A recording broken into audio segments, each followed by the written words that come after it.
যারা সত্যের বীর সেনানী হয়ে দাঁড়াবে, যারা সত্যের পক্ষে কথা বলবে, যারা জালিমের মসনদকে ভেঙে খান খান করে দেবে। বাংলাদেশের আসল পরিচয় কি? এই ইসলাম নিয়ে আমরা সংসদ ভবন সাজাবো, রাজি আছি না নাই? শেকড় ভুলে যাওয়া যাবে না। আমরা ধাপে ধাপে শারিয়া আইনের দিকে যাব ইনশাআল্লাহ, কিন্তু জঙ্গিবাদ দিয়ে নয়, কট্টরপন্থা দিয়ে নয়। আমরা ইন্টেলেকচুয়ালি গ্রাজুয়ালি ধাপে ধাপে শারিয়া আইনের দিকে মুভ করব ইনশাআল্লাহ। বলো। প্রথম আলোর রিপোর্ট, গত 15 বছরে কারা ছিল জানেন তো? হ্যাঁ, শুধু ওনাদেরকেই দোষ দিয়ে লাভ নাই। স্বাধীনতার পর থেকে শুধু শাসকের হাত বদল হয়েছে, আমরা কিছু পাই নাই, ঠিক কিনা বলেন? শুধু ওনাদের দোষ দিয়ে কি লাভ? একদল খাইছে, আরেক দল খাওয়ার জন্য রেডি হয়ে আছে। আমরা এরকম চাই না। আমরা চাই স্বাধীন সার্বভৌম বাংলাদেশ, আমরা চাই দুর্নীতিমুক্ত বাংলাদেশ। তাদেরকে আমি যত মর্যাদা দিয়েছি, আমার কোন সৃষ্টিকে এত মর্যাদা দেই নাই। পড়েন সুবহানাল্লাহ। I have dignified the status of the sons of Adam. আদমের সব সন্তানের মর্যাদা আমি বাড়িয়েছি। আল্লাহ এখানে বলেননি ওয়ালাকাদ কাররামনাল মুমিনিন, আমি মুমিনের মর্যাদা বাড়িয়েছি, বলেছেন? আল্লাহ এখানে বলেন নাই ওয়ালাকাদ কাররামনাল মুসলিমিন, আমি মুসলিমের মর্যাদা বাড়িয়েছি।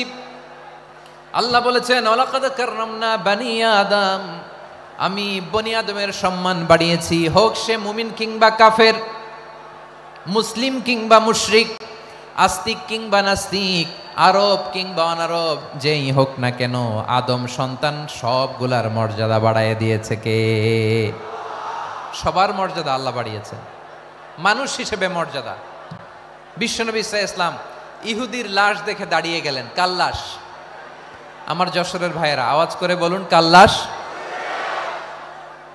ইহুদির লাশ দেখে দাঁড়ায় গেলেন। সাহাবারা বললেন ইয়া রাসূলুল্লাহ, আপনি দাঁড়ালেন যে, এটা তো ইহুদির লাশ। বিশ্বনবী বললেন আওয়ালাইসাত নাফসান, এটা কি মানুষ নয়? এটা হোক ইহুদি হোক খ্রিস্টান, এটা তো মানুষ। আমি মানুষ দেখে দাঁড়িয়েছি। আই স্যালিউট দ্য হিউম্যানিটি, আমি মানবতাকে সম্মান করেছি। পড়েন সুবহানাল্লাহ। তাহলে এই জমিনে মানুষের মর্যাদা বেশি, হোক আস্তিক হোক নাস্তিক, হোক মুমিন কিংবা কাফের। আদমের সন্তান হলে, মানুষ হলেই তার মর্যাদা বাড়িয়েছে কে?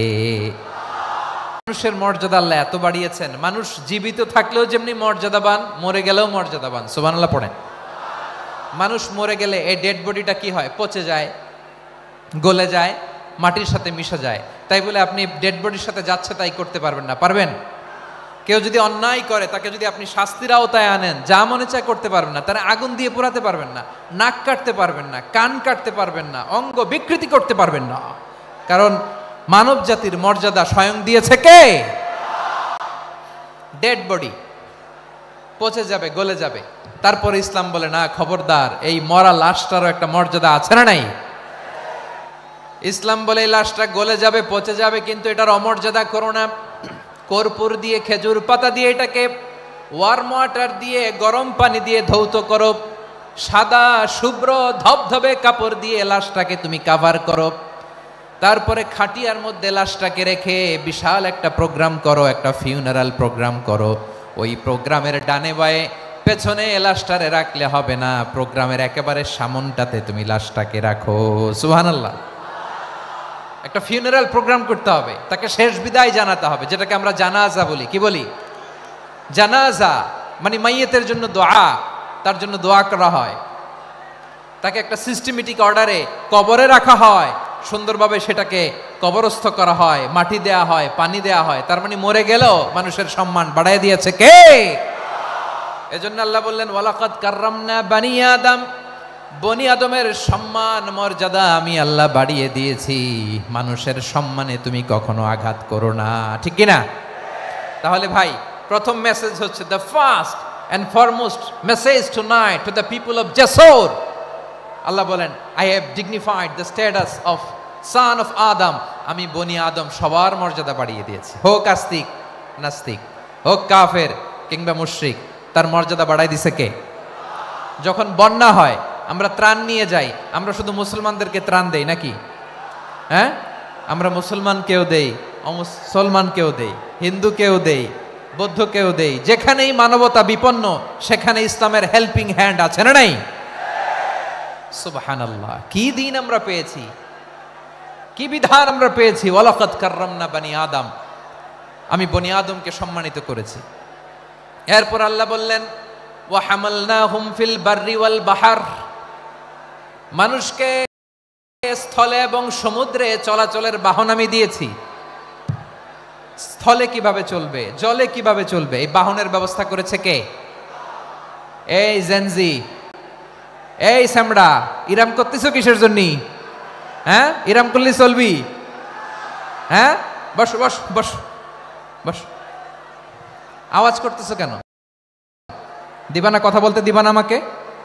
তো এইটা বুঝি তোমাদের ভালোবাসার নমুনা? তোমাদের ভালোবাসার কারণে যদি আমি কোথাও দাঁড়াতেই না পারি, কোথাও বসতে না পারি, কোথাও দুটা কথা বলতে না পারি, এই ভালোবাসা দিয়ে কি হবে আমার? বরং ঘামতে ঘামতে ঘর্মাক্ত হব, রক্তাক্ত হব। কিন্তু সেন্ট্রাল থেকে, সেন্ট্রালি যে ইনস্ট্রাকশন আসবে, সেই ইনস্ট্রাকশনের এক চুল আমরা ডানে বায়ে যাব না। এইটা গণজাগরণের জন্য এইটা দরকার, ইসলামী বিপ্লবের জন্য এইটা দরকার। তো আধা ঘন্টা ধরে যদি তোমাদেরকে থামানোই না যায়, এই লস্কর দিয়ে আমি কি করব? আল্লাহর ওয়াস্তে নো নো নো স্লোগান, চুপচাপ একেবারে আমার দিকে তাকাও। আল্লাহ বললেন ওয়া হামালনাহুম ফিল বাররি ওয়াল বাহর, জলে স্থলে আমি চলাচলের যানবাহনের ব্যবস্থা করেছি। আমরা স্থলে ঘোড়ার উপরে চড়ি, উটের উপরে চড়ি, গাড়ির উপরে চড়ি। এই যে গাড়ির ইঞ্জিন বানাইছি আমরা, এটার মেধা দিয়েছে কে? আবার সাগরের মধ্যে আমরা নৌযান, জলযান, বড় বড় জাহাজ দিয়ে এক মহাদেশ থেকে আরেক মহাদেশ যাই, এক দেশ থেকে মালামালগুলো আরেক দেশে পাঠাই। সাগরের ভেতরে নৌকাগুলোরে ধরে রাখলো কে? ওয়াল ফুলকিল্লাতি তাজরি ফিল বাহরি বিমা ইয়ানফাউন নাস, মানুষের উপকার আছে এরকম সরঞ্জামাদি নিয়ে সাগরের উপরে বিশাল বিশাল জলযানগুলো চলে। এগুলো ডুবে যায় না, কাত হয়ে যায় না, পড়ে যায় না। এগুলোকে স্থিতিস্থাপকতাকে ঠিক করে রাখলো কে? আপনারা জাহাজ দেখেছেন? জাহাজ, হ্যাঁ, বাড়ি চট্টগ্রাম হইলে দেখতে পারতেন। দেখছেন? বিশাল বিশাল জাহাজ, বিশাল জাহাজ মালামাল নিয়ে এক মহাদেশ থেকে আরেক মহাদেশে যায়। গত মাসে আমার জাপান সফর ছিল। এই যে বাংলাদেশে যে গাড়িগুলো চালান, বেশিরভাগ গাড়ি আসে কিন্তু জাপান থেকে। হাজার হাজার গাড়ি একটা জাহাজ বহন করতে পারে, হাজার হাজার গাড়ি। এটারে সাগরের মধ্যে ভাসাইলো কে? সবাই বলুন, ভাসালো কে?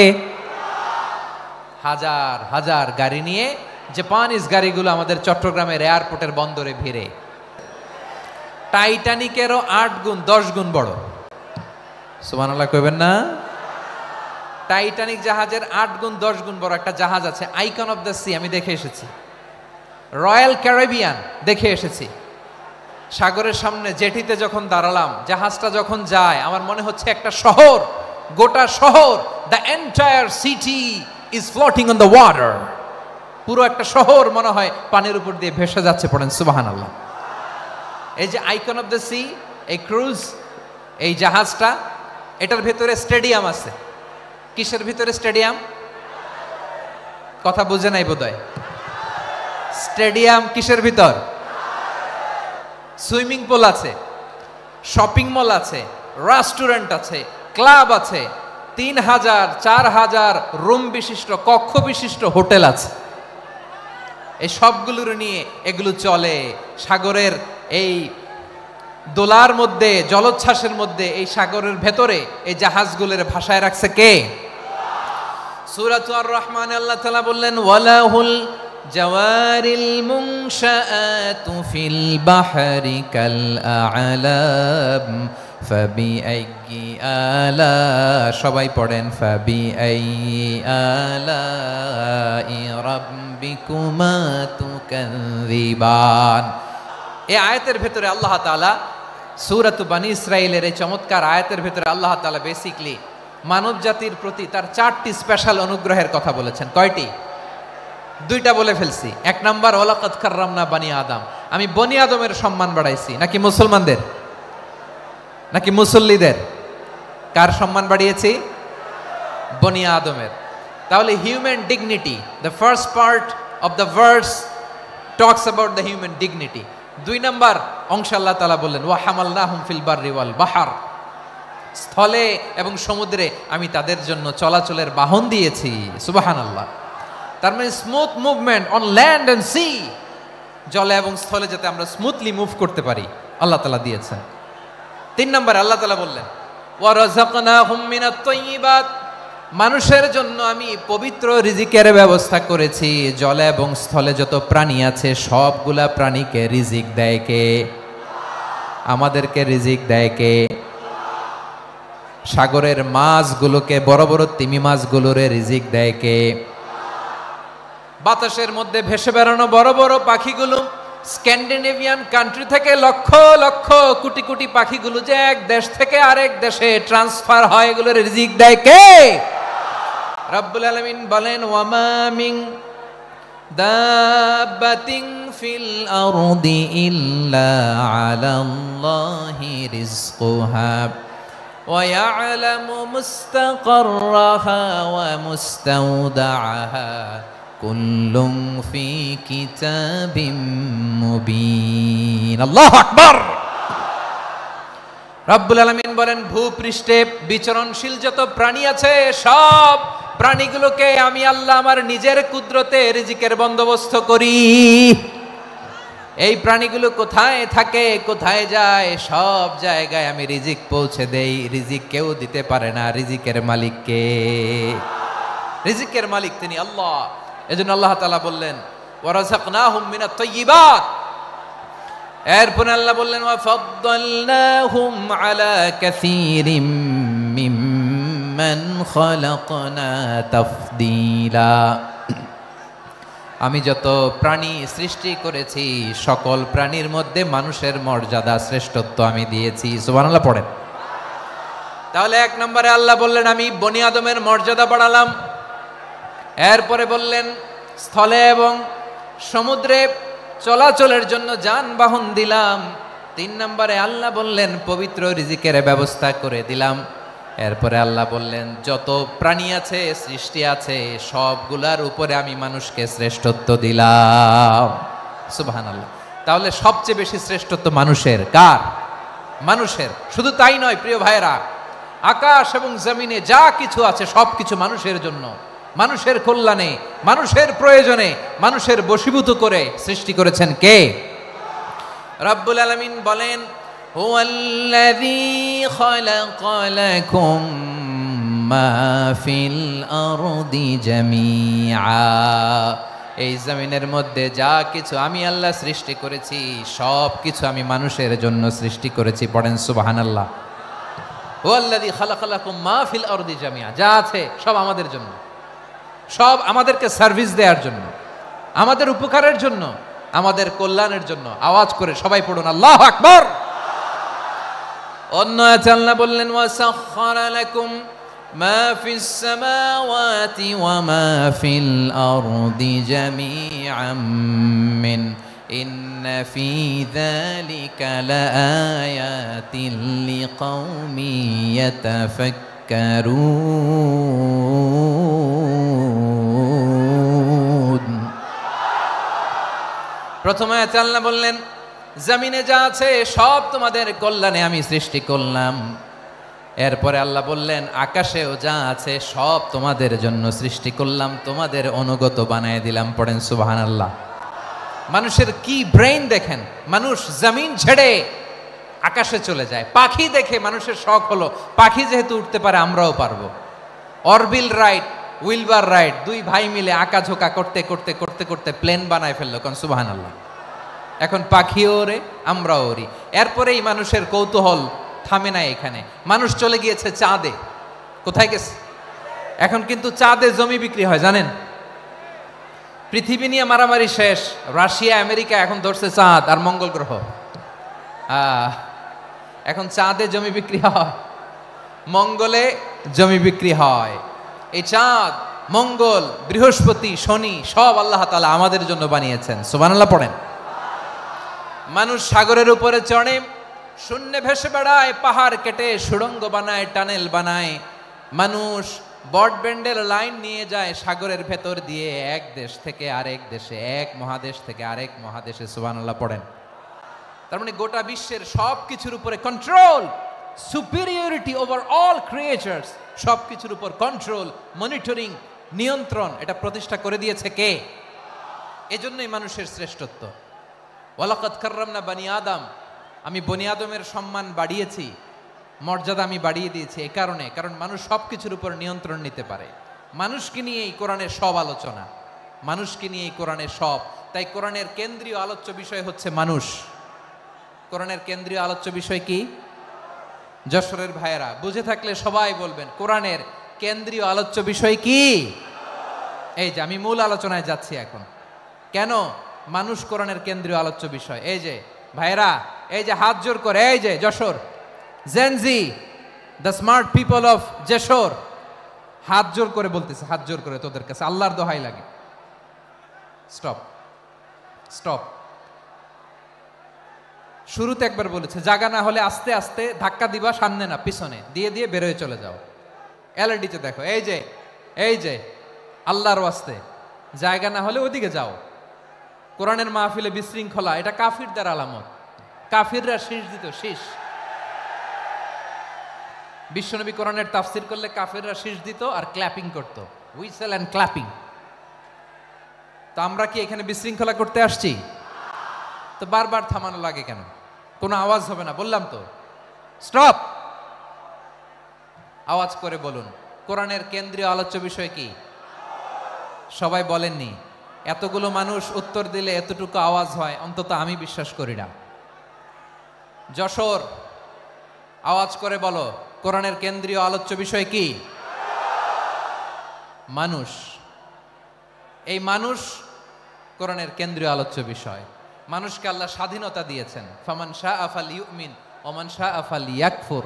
চাইলে মুমিন হতে পারো, চাইলে কাফের হতে পারো, তোমার ইচ্ছা। তবে জেনে রাখো, মুমিন হলে পাবা জান্নাত, কাফির হলে পাবা জাহান্নাম। নাও দ্য ডিসিশন ইজ ইয়ার্স। সিদ্ধান্ত তোমার, জান্নাতে যাবা না জাহান্নামে যাবা। যশোরের ভাইয়ের আওয়াজ করে বলুন, কই যেতে চান, জান্নাতে না জাহান্নামে? ডান দিকে না বাম দিকে? ডানপন্থী না বামপন্থী? চিল্লা চিল্লি না চুপচাপ?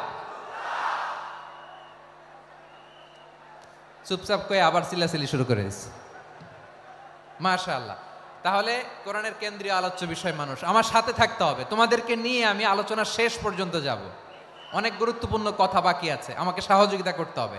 মাশাআল্লাহ, এই তো ঠান্ডা হয়েছে। হ্যাঁ, ঠিক আছে ঠিক আছে ঠিক আছে। মানুষকে আল্লাহ এত স্বাধীনতা দিয়েছেন, মানুষ চাইলে অনেক ভালো হইতে পারে। ভালোর রাস্তাও খোলা, খারাপ হওয়ার রাস্তাও খোলা। ভালো হইলে মানুষ অনেক ভালো, খারাপ হইলে অনেক খারাপ। ভালো হইলে সবচেয়ে ভালো, খারাপ হইলে সবচেয়ে খারাপ।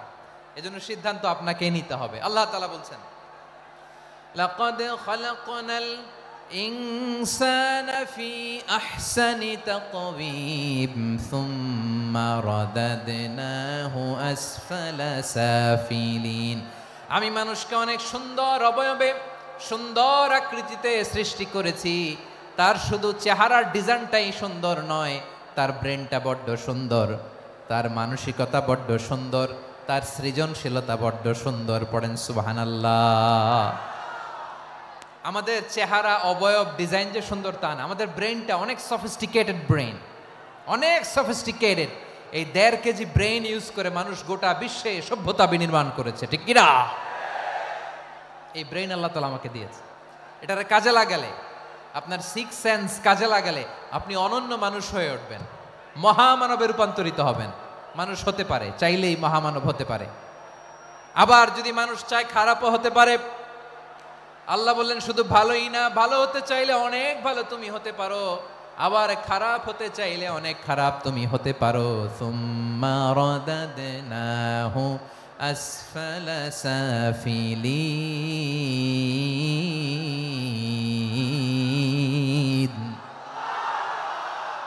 খারাপ হলে একেবারে খারাপ হতে পারো, নিকৃষ্ট হলে একেবারে নিকৃষ্ট হতে পারো, ভালো হলেও ভালো হতে পারো। কোন সুবহানাল্লাহ। এবার আওয়াজ করে বলুন, ভালো হতে চাই না খারাপ? শ্রেষ্ঠ না নিকৃষ্ট? মানুষ ভালো হলে মানুষ ফেরেশতার চেয়েও ভালো, মানুষ খারাপ হলে সে পশুর চেয়েও খারাপ। কথা ঠিক কিনা বলেন? ভালো হলে ফেরেশতার চেয়েও ভালো, খারাপ হলে পশুর চেয়েও নিকৃষ্ট। তার মানে শ্রেষ্ঠত্বে মানুষ, শ্রেষ্ঠত্বে ফেরেশতাকে হার মানায়, আর অধপতনে শ্রেষ্ঠত্বে ফেরেশতাকে ছাড়িয়ে যায়, আর অধপতনে পশুকেও হার মানায়। আই রিপিট, আমি আবারও বলছি, মানুষ শ্রেষ্ঠত্বে ফেরেশতাকে ছাড়িয়ে যায়, আর অধপতনে সে পশুকেও হার মানায়। আওয়াজ করে বলতে হবে ঠিক কিনা? এটার প্রমাণ কি? মানুষ শ্রেষ্ঠ হইলে যে ফেরেশতার চেয়েও সেরা, তার প্রমাণ কি? আল্লাহ তাআলা বলছেন, ওয়া ইয কুলনা লিল মালাইকাতি ইসজুদু লি আদম ফাসাজাদু ইল্লা ইবলিস আবা ওয়াস্তাকবারা ওয়া কানা মিনাল কাফিরিন। আল্লাহ বলেন, স্মরণ করো সে সময়ের কথা যখন আমি ফেরেশতাদেরকে বললাম, ও ফেরেশতারা আদমকে সেজদা দাও। সব ফেরেশতারা সম্মান সূচক সেজদা আদমকে দিল, তারা আদমের জন্য সেজদায় লুটিয়ে পড়লো, একজন ছাড়া, তার নাম ইবলিস। আওয়াজ করে বলেন, তার নাম কি? সে অহংকার প্রদর্শন করলো, সে কাফের হয়ে গেল, বাকি সব ফেরেশতারা সেজদা দিল। সুবহানাল্লাহ। আবার আদম আলাইহিস সালামকে আল্লাহ জিজ্ঞেস করলেন, সব বলে দিল উত্তর, কিন্তু ফেরেশতাদেরকে একই প্রশ্ন জিজ্ঞেস করলেন, তারা উত্তর করতে পারে নাই। তার মানে এর মধ্য দিয়ে প্রমাণিত হয়, মানুষ ভালো হলে ফেরেশতার চেয়েও ভালো, ফেরেশতার চেয়েও মানুষের মর্যাদা বাড়িয়ে দিয়েছে কে? সব নূরের ফেরেশতা যখন মাটির আদমকে সেজদা দেয়, এটা প্রমাণ করে ফেরেশতার চেয়েও মানুষের মর্যাদা বাড়িয়ে দিয়েছে কে? তুমি মাটির আদমকে প্রথম সৃষ্টি করিয়া ঘোষণা করিয়া দিলে শ্রেষ্ঠ বলিয়া, তাই তো নূরের ফেরেশতা করে আদমকে সেজদা। ঠিক কিনা বলেন?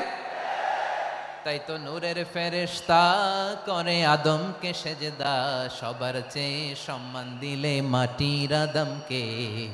আল্লাহু আল্লাহু তুমি জাল্লে জালালুহু, শেষ করা তো যায় না গে তোমার গুণগান। পড়েন না? পড়েন, আল্লাহু আল্লাহু তুমি জাল্লে জালালুহু, শেষ করা তো যায় না গে তোমার গুণগান। আল্লাহু আল্লাহু, আল্লাহু আকবার। আদমের মর্যাদা বেশি, মানুষের মর্যাদা বেশি, মানুষ শ্রেষ্ঠ, তার প্রমাণ নূরের ফেরেশতা মাটির আদমকে সেজদা করে। আওয়াজ করে বলেন ঠিক কিনা? তাহলে মানুষ ভালো হলে ফেরেশতার চেয়ে ভালো, আবার মানুষ যদি খারাপ হয় সে পশুর চেয়েও খারাপ, অধপতনে পশুত্বকে হার মানায়। তার প্রমাণ, তার প্রমাণ কি? তার প্রমাণ হচ্ছে, যশোরের ভাইরা দেখবেন পত্রিকায় নিউজ পেপারে মাঝে মাঝে এরকম দেখা যায়, এক মানুষ আরেক মানুষকে হত্যা করে 20 টুকরা করে বস্তার ভিতরে ভরেছে।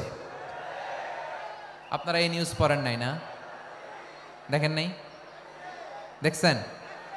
মানুষ মানুষকে হত্যা করে কয় টুকরা? জোরে বলেন। এখানেই ক্ষান্ত হয় না, আবার কোথায় ভরছে? বস্তার ভেতরে। আচ্ছা, বুঝে থাকলে আওয়াজ করে বলেন, কোনদিন শুনছেন একটা হাতি আর একটা হাতিকে হত্যা করে 20 টুকরা করছে, এরপরে বস্তার ভিতরে ভরছে? হয়েছে? তাহলে দেখেন, মানুষ যদি খারাপ হয় সে পশুকেও হার মানায়। চিল্লায় বলো ঠিক কিনা?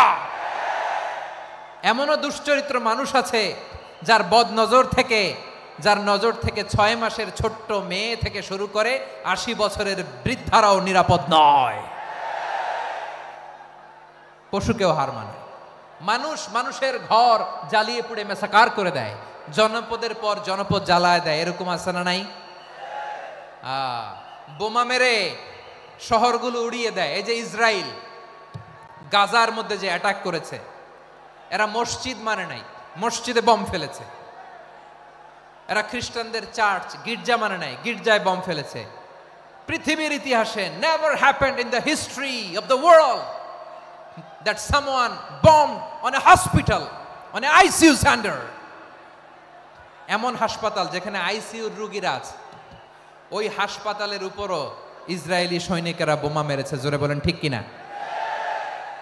এরা মানুষ? আওয়াজ করে বলেন, এরা মানুষ না। প্রিয় ভাইয়েরা, চোখ কান নাক মুখ থাকলেই মানুষ না। যা এই দুনিয়া এখন তো আর সেই দুনিয়া নাই, মানুষ নামের মানুষ আছে দুনিয়া বোঝাই, সেই মানুষের ভিড়ে আমার আসল মানুষ নাই। ঠিক কিনা? আসল মানুষের বড্ড অভাব, আসল মানুষের বড্ড অভাব। আমার ভাইয়েরা, মানুষ খারাপ হলে পশুকেও হার মানায়। আচ্ছা, আওয়াজ করে বলেন, এই যশোরের ছেলেরা এদিক তাকাও, আওয়াজ করে বলো, যে ইসরায়েলি সোলজাররা উপর থেকে বোমা মারল, তারাও মানুষ? তারাও কি? ওরাও রক্তে মাংসে মানুষ, ওদেরও পরিবার আছে। বোমা মেরে যেই মেয়েটাকে তারা অনাথ বানায়, ইয়াতিম বানায়, ও কিন্তু বাসায় ওর মেয়েটাকে রেখে আসছে। ঠিক কিনা বলেন? বম্বিং করে যে বাবাকে মেরে, স্বামীকে মেরে স্ত্রীকে বিধবা বানায়, তারও ঘরে স্ত্রী আছে। উপর থেকে বোম মেরে মানুষ মেরে দিচ্ছে, তারাও মানুষ। 1945 সালের 6ই আগস্ট আমেরিকান সোলজাররা হিরোশিমায় বোম মেরেছে। আমি নিজে দেখে এসেছি জাপানের হিরোশিমাতে। উপর থেকে যারা মারতেছে এরাও মানুষ, যাদেরকে মারলো তারাও। তার মানে মানুষে মানুষে পার্থক্য আছে না? নেই? মানুষে মানুষে পার্থক্য আছে। নাক কান চোখ মুখ থাকলেই মানুষ নয়। বাড়ছে জনসংখ্যা, কমছে মানুষ। চিল্লায় বলো ঠিক কিনা? তাহলে আমরা বুঝলাম মানুষ ভালো হলে অনেক ভালো, খারাপ হলে অনেক খারাপ। ও আমার কলিজার টুকরা যশোরের ভাইয়েরা, আসুন না 3 দিন ব্যাপী এই তাফসিরুল কোরআনের ঐতিহাসিক প্রোগ্রাম থেকে আমরা সিদ্ধান্ত নেই, আমরা ভালো মানুষ হব নাকি খারাপ মানুষ হব। কলিজা থেকে, প্রাণ থেকে আওয়াজ করে সবাই বলুন, ভালো মানুষ নাকি খারাপ মানুষ? ভালো মানুষ হইতে হবে। ভালো মানুষ যারা জগৎটাকে এনলাইটেন করবে, যারা এনলাইটেন করবে, যারা সত্যের বীর সেনানী হয়ে দাঁড়াবে, যারা সত্যের পক্ষে কথা বলবে, যারা জালিমের মসনদকে ভেঙে খান খান করে দেবে। এরকম হওয়ার দরকার আছে না নাই? এরকম ভালো মানুষ আমরা হতে চাই কি চাই না? মানুষকে যত্ন নিলে মানুষ যে কত ভালো হয় আপনি কল্পনাও করতে পারবেন না। এই যে আপনাদের যশোরে যে ভালো ছেলেগুলো আছে, যে ভালো তরুণগুলো আছে, যে যুবকগুলো আছে, যে ভালো আলেমরা আছে, ভালো নেতারা আছে, সবাই যদি তাদের মতো হতো, পুরো যশোরটা একটা জান্নাতের টুকরা হয়ে যেত। আওয়াজ করে বলেন ঠিক কিনা? মানুষকে নার্চারিং করলে, মানুষকে পলিশ করলে, মানুষকে গ্রুমিং করলে, মানুষকে সঠিক তারবিয়া দিলে মানুষ অনন্য হয়ে ওঠে। প্রতিটি মানুষ অনন্য। আমি অনন্য, আপনি অনন্য, আমরা সবাই অনন্য। সুবহানাল্লাহ বলেন। মানুষকে আল্লাহ তাআলা দিয়েছেন অসীম ক্ষমতা, অসীম ক্ষমতা। সুবহানাল্লাহ। একটা মানুষ পারে না এমন কিছু নাই, একটা মানুষ পারে না এমন কিছু নাই। বিশ্বাস করতে হবে, মানুষ যা কল্পনা করতে পারে ওইটা মানুষ করে দেখাতে পারে। যশোরের ভাইয়ের, আই রিপিট, আমি আবারও বলছি, এই চিল্লাচিল্লি করলে আমার এই গুরুত্বপূর্ণ কথা তোমরা মিস করবা, মিস করবা। কপাল পড়া হয়েও না, আওয়াজ করে কপাল পড়া হবে না। আমার দিকে তাকাও। মানুষ, মানুষ যা কল্পনা করতে পারে সেটা মানুষ করে দেখাতে পারে। তুমি তোমার কল্পনার রাজ্যকে সাজাও, তোমাকে হারাতে পারে এমন কোন শক্তি আল্লাহর জমিনে নাই। তোমার কি শক্তি, কি সম্ভাবনা তুমি জানোই না মিয়া। তুমি এদিকে তাকাও কেন? তোমার রাস্তা তো ওই দূরে। তুমি কোথায় যাবে, আল্লাহ তোমার টেনে কোথায় নিয়ে যাবে তুমি কিছুই জানো না। Plan big, dream big. কল্পনার শক্তিকে বড় করো। মানুষ যা কল্পনা করতে পারে মানুষ তা করে দেখাতে পারে। মানুষের কাছে অসাধ্য কিছু নাই মৃত্যু ছাড়া, এক্সেপ্ট ডেথ। মৃত্যু ছাড়া মানুষ সবকিছুকে জয় করতে পারে। মৃত্যু ছাড়া যে কোনো অসাধ্যকে সাধন করার ক্ষমতা মানুষকে দিয়ে দিয়েছে কে? হারার জন্য তোমার জন্মই হয় নাই, তোমার জন্ম হয়েছে জিতার জন্য, বিজয়ের জন্য তোমার জন্ম। মানুষের শুরুটাই হয় বিজয় দিয়ে। যশোর, আওয়াজ করে বলো, মানুষের শুরু হয় কি দিয়ে? আমরা যখন আমার পিতার পৃষ্ঠদেশে ছিলাম, পিতার পৃষ্ঠদেশ থেকে শুক্রাণু যখন মায়ের গর্ভদেশে যেয়ে পড়ে, কতটা শুক্রাণু ভ্রমণ শুরু করে জানো? 20 কোটি শুক্রাণু। একবার সিমেন আউট হলে সেখানে 20 কোটি শুক্রাণু থাকে, ভ্রমণ শুরু করে। ওই 20 কোটি শুক্রাণুর মধ্য থেকে তুমি আমি আজকে এক বিকশিত শুক্রাণু মানব রূপে পৃথিবীতে এসেছি। সুবহানাল্লাহ। ওই 20 কোটি শুক্রাণুর প্রতিযোগিতায় সবাইরে পেছনে ফেলে সেদিন আমি সফল হয়েছিলাম, সেদিন আমি বিজয়ী হয়েছিলাম। সেদিন আমি এত ছোট ছিলাম, মাইক্রোস্কোপ দিয়েও আমার অস্তিত্ব পাওয়া যায় না। আমি এত তুচ্ছ ছিলাম, নগণ্য ছিলাম। আমার কান ছিল না, আমার চোখ ছিল না, আমার হাত ছিল না, আমার জন্য রিকমেন্ডেশন করার মতো মামু ছিল না, খালা ছিল না, কেউ ছিল না। তারপরেও ওই প্রতিযোগিতায়, ওই কম্পিটিশনে যখন আমারে কেউ হারাতে পারে নাই, আল্লাহর জমিনেও আমারে কেউ হারাতে পারে না। হারার জন্য তোমার জন্মই হয় নাই, তুমি আসছোই জিতার জন্য। সুবহানাল্লাহ। বিশ্বনবী বলেন, আন্নাসু মাআদিন কামাআদিনি যাহাবি ওয়াল ফিদ্দা খিয়ারুহুম ফিল জাহিলিয়াতি খিয়ারুহুম ফিল ইসলাম। Peoples are like mines of gold and silver. সোনার খনি, রূপার খনি, এর চেয়ে বড় খনি হচ্ছে এই মানব সম্পদের খনি। আওয়াজ করে বলেন আল্লাহু আকবার। আল্লাহ তাআলা এই সম্পদ আমাদেরকে দিয়েছে। বিশ্বনবী বলেন, মানুষ হচ্ছে খনির মতো। খিয়ারুহুম ফিল জাহিলিয়াতি খিয়ারুহুম ফিল ইসলাম। জাহিলি যুগে যারা সেরা, ইসলামেও তারা সেরা। ইদা ফাকুহু, যদি তারা বুঝবান হয় তাহলে তাদেরকে সেরা বানায় দিবে কে? তাহলে মানুষের চেয়ে সেরা কেউ হতে পারে? মানুষের চেয়ে অনন্য কেউ হতে পারে? মানুষকে কেউ হারাতে পারে? আওয়াজ করে বলো, তোমাকে কেউ হারাতে পারবে? এই সাহস জাগছে আজকের আলোচনা থেকে। আমি তুমি অনন্য, আমাকে তোমাকে হারায় দেওয়া এত সহজ না, ঠিক কিনা? একটা কথা জীবনের সাথে সেট করে নিতে হবে, আমি জিতি নয় শিখি, আমি কখনো হারি না। জীবনের সাথে সেট করে নাও, জেনজি অফ জেসর, আমি কখনো হারি না, আমি হয় জিতি নয় শিখি। চিল্লায় বলো ঠিক কিনা? আমি কখনো হারি না, আমার হারানো এত সোজা না। কি সাহস জাগছে? বুকে সাহস জাগছে? তাকবীর পড়ো, লিল্লাহে তাকবীর। তাহলে বিশ্বনবী বললেন, নাসু মাআদিন, মানুষ হচ্ছে খনি। এই ধাক্কা ধাক্কি, আমি জানি এগুলো ভালোবাসার ধাক্কা ধাক্কি, এজন্য আমি সহ্য করে নেই। এগুলো যে ভালোবাসার ধাক্কা ধাক্কি, এটা আমরা বুঝি। পৃথিবীর কোন আইন, সিকিউরিটি প্রটোকল দিয়ে এটারে মানানো যাবে না, কারণ এটা তো ভালোবাসা, লাভ। লাভ কোনো আইন কানুন দিয়ে বাধা যায় না, মানানো যায় না, ঠিক কিনা বলো?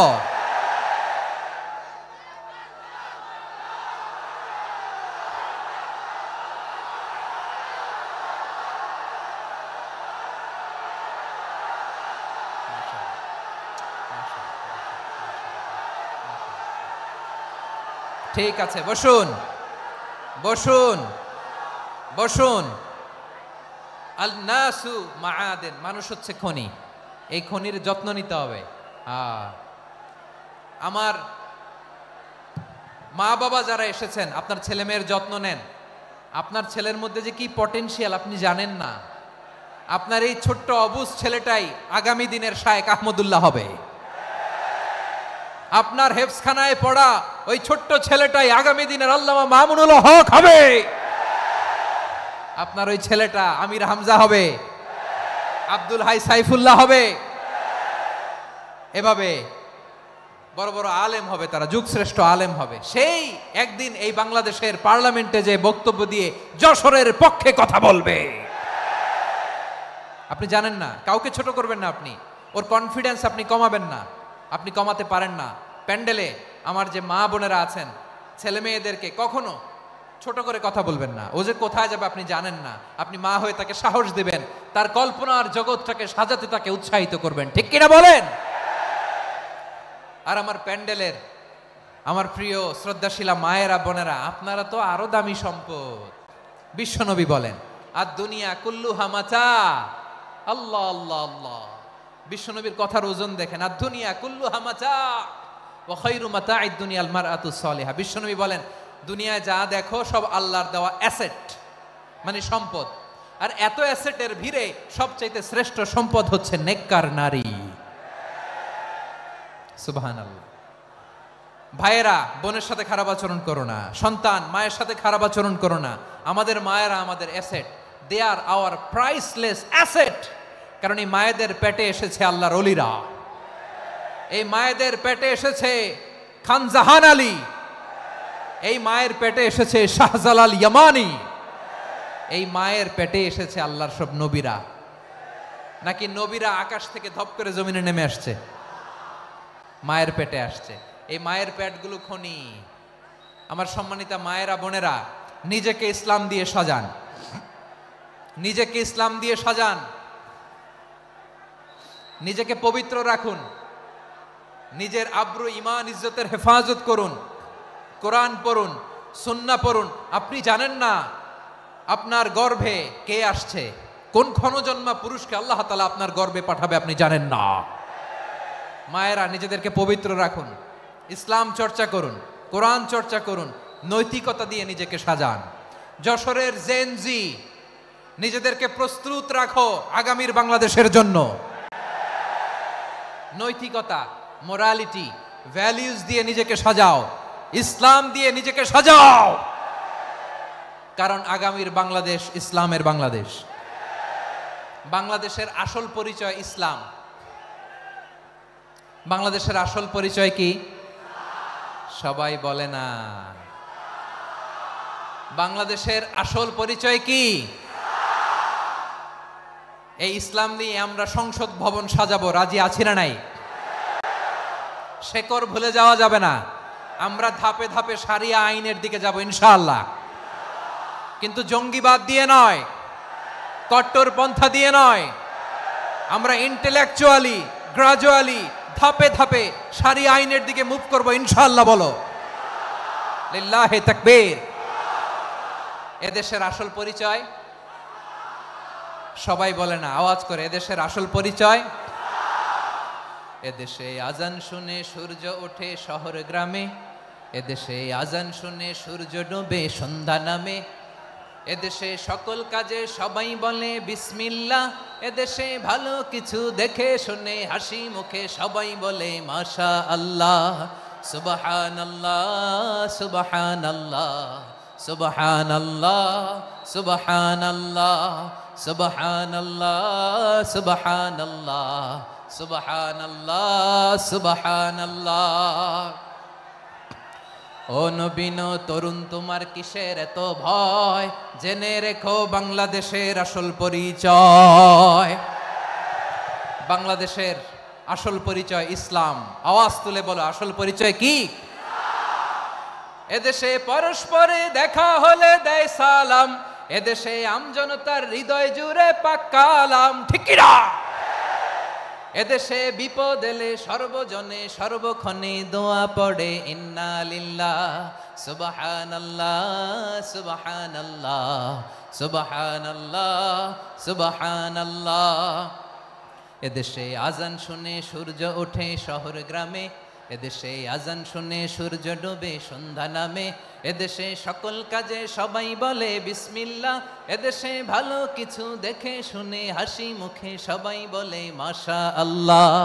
সুবহানাল্লাহ, আওয়াজ করে সুবহানাল্লাহ, সুবহানাল্লাহ, সুবহানাল্লাহ, সুবহানাল্লাহ। সবাই একসাথে সুবহানাল্লাহ, সুবহানাল্লাহ, সুবহানাল্লাহ, সুবহানাল্লাহ। এদেশের আসল পরিচয় কি? আওয়াজ করে বলতে ভয় লাগে। এদেশের আসল পরিচয় কি? ইসলাম দিয়ে আমাদের সংসদ ভবন চলুক, আমরা চাই কি চাই না? বঙ্গভবনে লা ইলাহা ইল্লাল্লাহর পতাকা উড়ুক, আমরা চাই কি চাই না? প্রতিটি জেলা অফিসে, ডিসি অফিসে লা ইলাহার পতাকা ঝুলুক, আমরা চাই কি চাই না? কারা কারা চাই হাত তুলে আল্লাহরে দেখায়।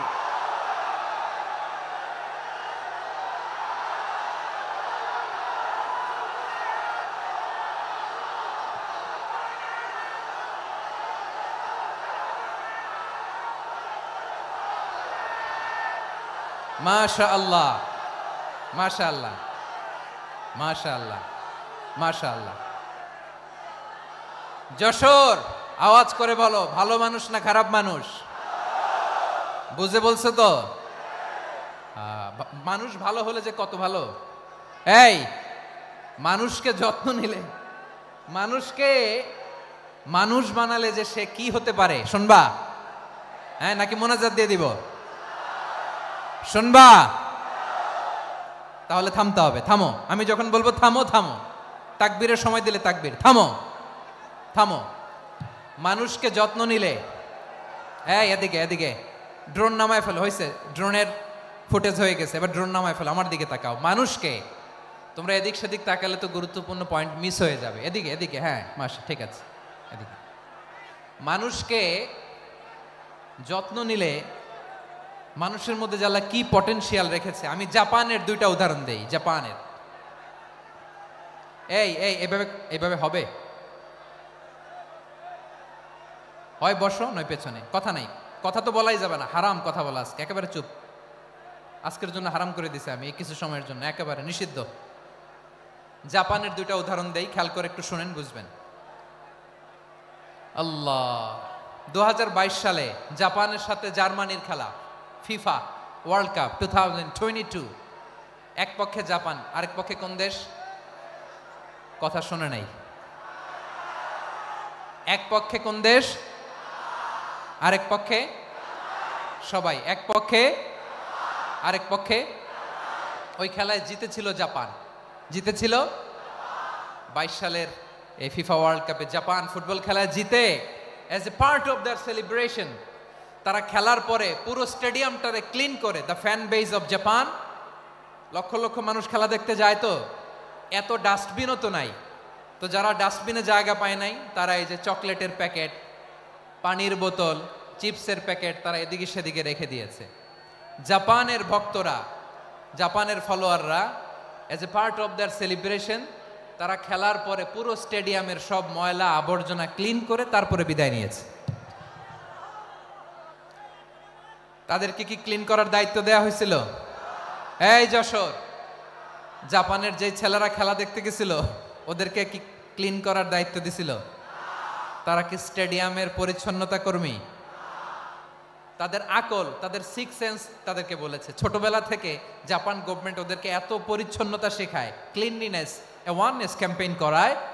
ক্লাসে আমি দেখেছি, ক্লাসে নিজের বেঞ্চ নিজে মুছে, ক্লাসের মাঝখানে একটা সময় দেয়, নিজের টেবিল নিজে মুছে, নিজের ক্লাসরুমটা নিজে পরিষ্কার করে। রাস্তাঘাটে একটা ধুলা নাই, ময়লা নাই, একটা টিস্যু নাই। খেলার পরে গোটা বিশ্বকে তাক লাগিয়ে দিয়েছে। জাপানের ফ্যানরা সবার রেখে যাওয়া গার্বেজ, টিস্যু, বোতল পরিষ্কার করে তারপরে স্টেডিয়াম থেকে বিদায় নিয়েছে। আমরা কেন এমন হইতে পারলাম না? আমরা কেন এমন হইতে পারলাম না? জাপানের যারা এগুলো করছে, ওদের 3টা করে চোখ না? চোখ তো 3টা, জাপানো লাগো, জাপানো লাগো। হাত তো 4টা, কান তো 6টা। হ্যাঁ, নাকি আমার মতো 2 হাত 2 কানওয়ালা মানুষ? চোখে দেখলে ওটা মানুষ না। চিন্তা করছেন? তার মানে জাপানিজদেরকে যে গ্রুমিং করে শিখানোর মাধ্যমে পরিচ্ছন্ন বানানো গেছে, ওরা যেমনি মানুষ আমরাও মানুষ। আমাদের সন্তানদেরকে শেখালে তারাও পারবে, পারবে কিনা? 2 নম্বর উদাহরণ বলি। চট্টগ্রাম ফেনীতে যারা গিয়েছেন, মেঘনা গোমতী ব্রিজ প্রকল্প নাম শুনছেন? মেঘনা একটা ব্রিজ পার হওয়া লাগে। এই মেঘনা গোমতী, এখানে 3টা ব্রিজ, কাঁচপুর সহ, এই 3টা ব্রিজের নির্মাণ কাজ, রেনোভেশনের কাজ দেয়া হয়েছিল জাপানের একটা কোম্পানিকে। কাকে? জাপানের কোম্পানি। নির্মাণ শেষে 738 কোটি টাকা বেঁচে গেছিল, এটা গভর্নমেন্টের হাতে দিয়ে তারা বিদায় নিয়েছে। কত টাকা? 738 কোটি টাকা। যত প্রাক্কলিত ব্যয় নির্ধারণ করা হয়েছে, সব টাকা সরকার, তৎকালীন সরকার, 2019-এর সরকার, কারা ছিল তো জানেন? এই 2019-এর সরকার তাদেরকে দিয়েছে। তারা রিনোভেশন নির্মাণ শেষে 738 কোটি টাকা অতিরিক্ত বেঁচে গেছিল, এটা আবার গভর্নমেন্টের হাতে বুঝাই দিয়ে তারা বিদায় নিচ্ছে। আমরা কেন এমন হইতে পারলাম না? জাপানের ওরাও মানুষ, আমরাও মানুষ, তার মানে মানুষে মানুষে পার্থক্য আছে না নাই? আচ্ছা, জাপানের 2টা উদাহরণ দিলাম, এবার আমার দেশের 2টা উদাহরণ দিব না? বাংলাদেশের 2টা উদাহরণ দিই। 1 নম্বর উদাহরণ, গত সপ্তাহে আপনারা জানেন কক্সবাজার আমার একটা প্রোগ্রাম ছিল, তো হেলিকপ্টারে গিয়েছিলাম। ফেনী জেলা যখন পার হচ্ছি আমি দেখলাম 3টা উইন্ড মিল চিনেন তো, বিশাল পিলার, 3টা 4টা পাখা থাকে, বায়ু বিদ্যুৎ কেন্দ্র, বাংলাদেশের প্রথম বায়ু বিদ্যুৎ কেন্দ্র এটা, মুহুরী প্রজেক্ট বলে এটার সম্ভবত, মুহুরী প্রজেক্ট। তো সাগরের বাতাসের ঝাপটায় এটা ঘুরে এনার্জি হয়, ইলেকট্রিসিটি উৎপাদন হয়। তো আমি পাইলটকে বললাম, ভাই এগুলো থেকে কেমন ইলেকট্রিসিটি উৎপাদন হয়? কয় হুজুর একটু হয় না, কিছুই হয় না। কিছুই হয় না মানে? বলে হুজুর বাংলাদেশে যত উইন্ড মিল আছে এটার পাখা একটাও ঘুরে না। আল্লাহ, বলেন কি? তাহলে এই যে কোটি কোটি টাকা ব্যয় করে যে উইন্ড মিল, কয় হুজুর ভিতরে ফিটফাট, উপরে ফিটফাট, ভিতরে সদরঘাট। তার মানে কোটি কোটি টাকা দিয়ে এই উইন্ড মিল বানায়, এখানে কিছু নাই, দুর্নীতির আড্ডাখানা, আখড়াখানা বাংলাদেশ, ঠিক কিনা বলেন? হায় রে, জাপানিজরাও মানুষ, আমরাও মানুষ। আমার এক নিকটাত্মীয় সরকারি চাকরিজীবী, উনি আমাকে বললেন, বাংলাদেশের আরেকটা উদাহরণ দেখি, উনি আমাকে বললেন যে প্রতি বছর আমাদের অফিসের ফার্নিচার চেঞ্জ করে। আমি বললাম প্রতি বছর ফার্নিচার চেঞ্জ করে কেন? বলে যে ফার্নিচার নতুন পারচেজ করলেই তো ওইখানে টাকা, নতুন কিনতে পারলেই টাকা, নতুন উন্নয়নের সবক শোনাতে পারলেই টাকা। প্রথম আলোর রিপোর্ট, কি আলো? প্রথম আলোর রিপোর্ট, গত 15 বছরে উন্নয়নের নামে লুটপাট হয়েছে প্রায় 2.25 লাখ কোটি টাকা। কার রিপোর্ট? আমাদের বানানো কথা, প্রথম আলোর রিপোর্ট। গত 15 বছরে কারা ছিল জানেন তো? হ্যাঁ, শুধু ওনাদেরকেই দোষ দিয়ে লাভ নাই। স্বাধীনতার পর থেকে শুধু শাসকের হাত বদল হয়েছে, আমরা কিছু পাই নাই, ঠিক কিনা বলেন? শুধু ওনাদের দোষ দিয়ে কি লাভ? একদল খাইছে, আরেক দল খাওয়ার জন্য রেডি হয়ে আছে। আমরা এরকম চাই না। আমরা চাই স্বাধীন সার্বভৌম বাংলাদেশ, আমরা চাই দুর্নীতিমুক্ত বাংলাদেশ। আমি নিউজটা যে কতবার বললাম, এটা কি সম্ভব? 3.25 লাখ কোটি টাকা লুটপাট, মানে লুটপাট করতে করতে এদেশের জনগণকে ফুটপাতে বসায় দিচ্ছে। প্রিয় ভাইয়েরা, তাহলে জাপানের মানুষও মানুষ, আমরাও মানুষ। সিদ্ধান্ত আপনার, কোন মানুষ হবেন, ভালো মানুষ না খারাপ মানুষ? আজকের আলোচনার বিষয় হচ্ছে মানব সম্পদের উন্নয়ন, human resource development. It's a process to increase the capacity of knowledge, skill, capacity of the people of a country. একটা দেশের মানুষের জ্ঞান, তাদের দক্ষতা কি করে বাড়ানো যায়, বাড়িয়ে দেশের উন্নয়ন করানো যায়, এটাই হচ্ছে মানব সম্পদ উন্নয়নের মূল কথা। তাহলে মানব সম্পদ হচ্ছে একটা দেশের সবচাইতে শক্তিশালী পুঁজি। প্রাকৃতিক সম্পদ, খনিজ সম্পদের চেয়েও দামি হচ্ছে মানব সম্পদ। আমার প্রিয় যশোর, প্রাকৃতিক সম্পদ, খনিজ সম্পদের চেয়েও দামি সম্পদ কি সম্পদ? আল্লাহ তাআলা দয়া করে আমাদেরকে এই মানব সম্পদ দিয়েছেন। আসুন আমাদের এই মানুষগুলোকে আমরা সোনার মানুষ বানাই। রাজি আছেন তো সবাই? রাজি আছেন? মানুষ পারে না এমন কোনো কিছু নাই, চাইলে সব পারে। এজন্য মানুষকে তারবিয়া দিতে হবে, যথাযথভাবে তাদেরকে গড়তে হবে। আসুন আমরা সিরাতের আয়নায় বিশ্বনবীর জীবনী থেকে দেখি তিনি কিভাবে হিউম্যান রিসোর্সকে ম্যানেজ করতেন। যদি আপনাদের সময় হয়, দু একটা উদাহরণ দিয়ে আজকে আমি আমার আলোচনার বিদায় নিব। হবে? সময় হবে কয়েক মিনিট? হ্যাঁ, শান্ত থাকবেন তো? শান্ত থাকবা? হ্যাঁ, ঠিক আছে। এই ধাক্কার মধ্যে ঢুকছে, এবার মজা বুঝতেছো তো? হ্যাঁ, মানা করছিলাম না? ঠিক আছে, টের পাও। হ্যাঁ, ঠিক আছে। যে আওয়াজ করবে আমি ওকে দেখতেছি, কে কে আওয়াজ করে দেখতেছি। শেষ কথা, শেষের দিকে চলে আসছি। বিষ্ণু ইসলাম কিভাবে হিউম্যান রিসোর্সকে ম্যানেজ করতেন, মজার কথা আছে কয়েকটা, বলে বিদায় নিব। বিশ্বনবী কিভাবে এই মানব সম্পদকে ম্যানেজ করতেন। বিশ্বনবী, he was a very good talent hunter, চৌকস ট্যালেন্ট হান্টার ছিল। কার মধ্যে কি ট্যালেন্ট আছে দেখলেই বুঝে ফেলতেন। সুবহানাল্লাহ পড়বেন না? কি নবী আমরা পেয়েছি! He was a very good talent hunter. আমার নবী তিনি চৌকস ট্যালেন্ট হান্টার ছিলেন। কার মধ্যে কি প্রতিভা বের করতেন, ওই প্রতিভাকে ইসলামের কল্যাণে কাজে লাগাতেন। সুবহানাল্লাহ বলেন। যাকে যেই জায়গায় সেট করলে ভালো হবে তাকে ওই জায়গায় সেট করতেন। কয়েকজন সাহাবীর জীবনী শোনাই। আবু মাহজুরা রাদিয়াল্লাহু তাআলা আনহু, মক্কার মুয়াজ্জিন, আগে ছিল মুশরিক, পরে হয়েছে মুমিন। উনি কিভাবে মুমিন হইলেন এই ঘটনাটা একটু আপনাদের শোনাতে চাই। তা আপনাদের তো সময় নাই হাতে, হ্যাঁ সময় আছে? এই জেনজি শেষ করে দিল আজকের প্রোগ্রামটা। 1 ঘন্টা ধাক্কা ধাক্কি করে কেমনে দাঁড়ায় আছে আমি বুঝলাম না।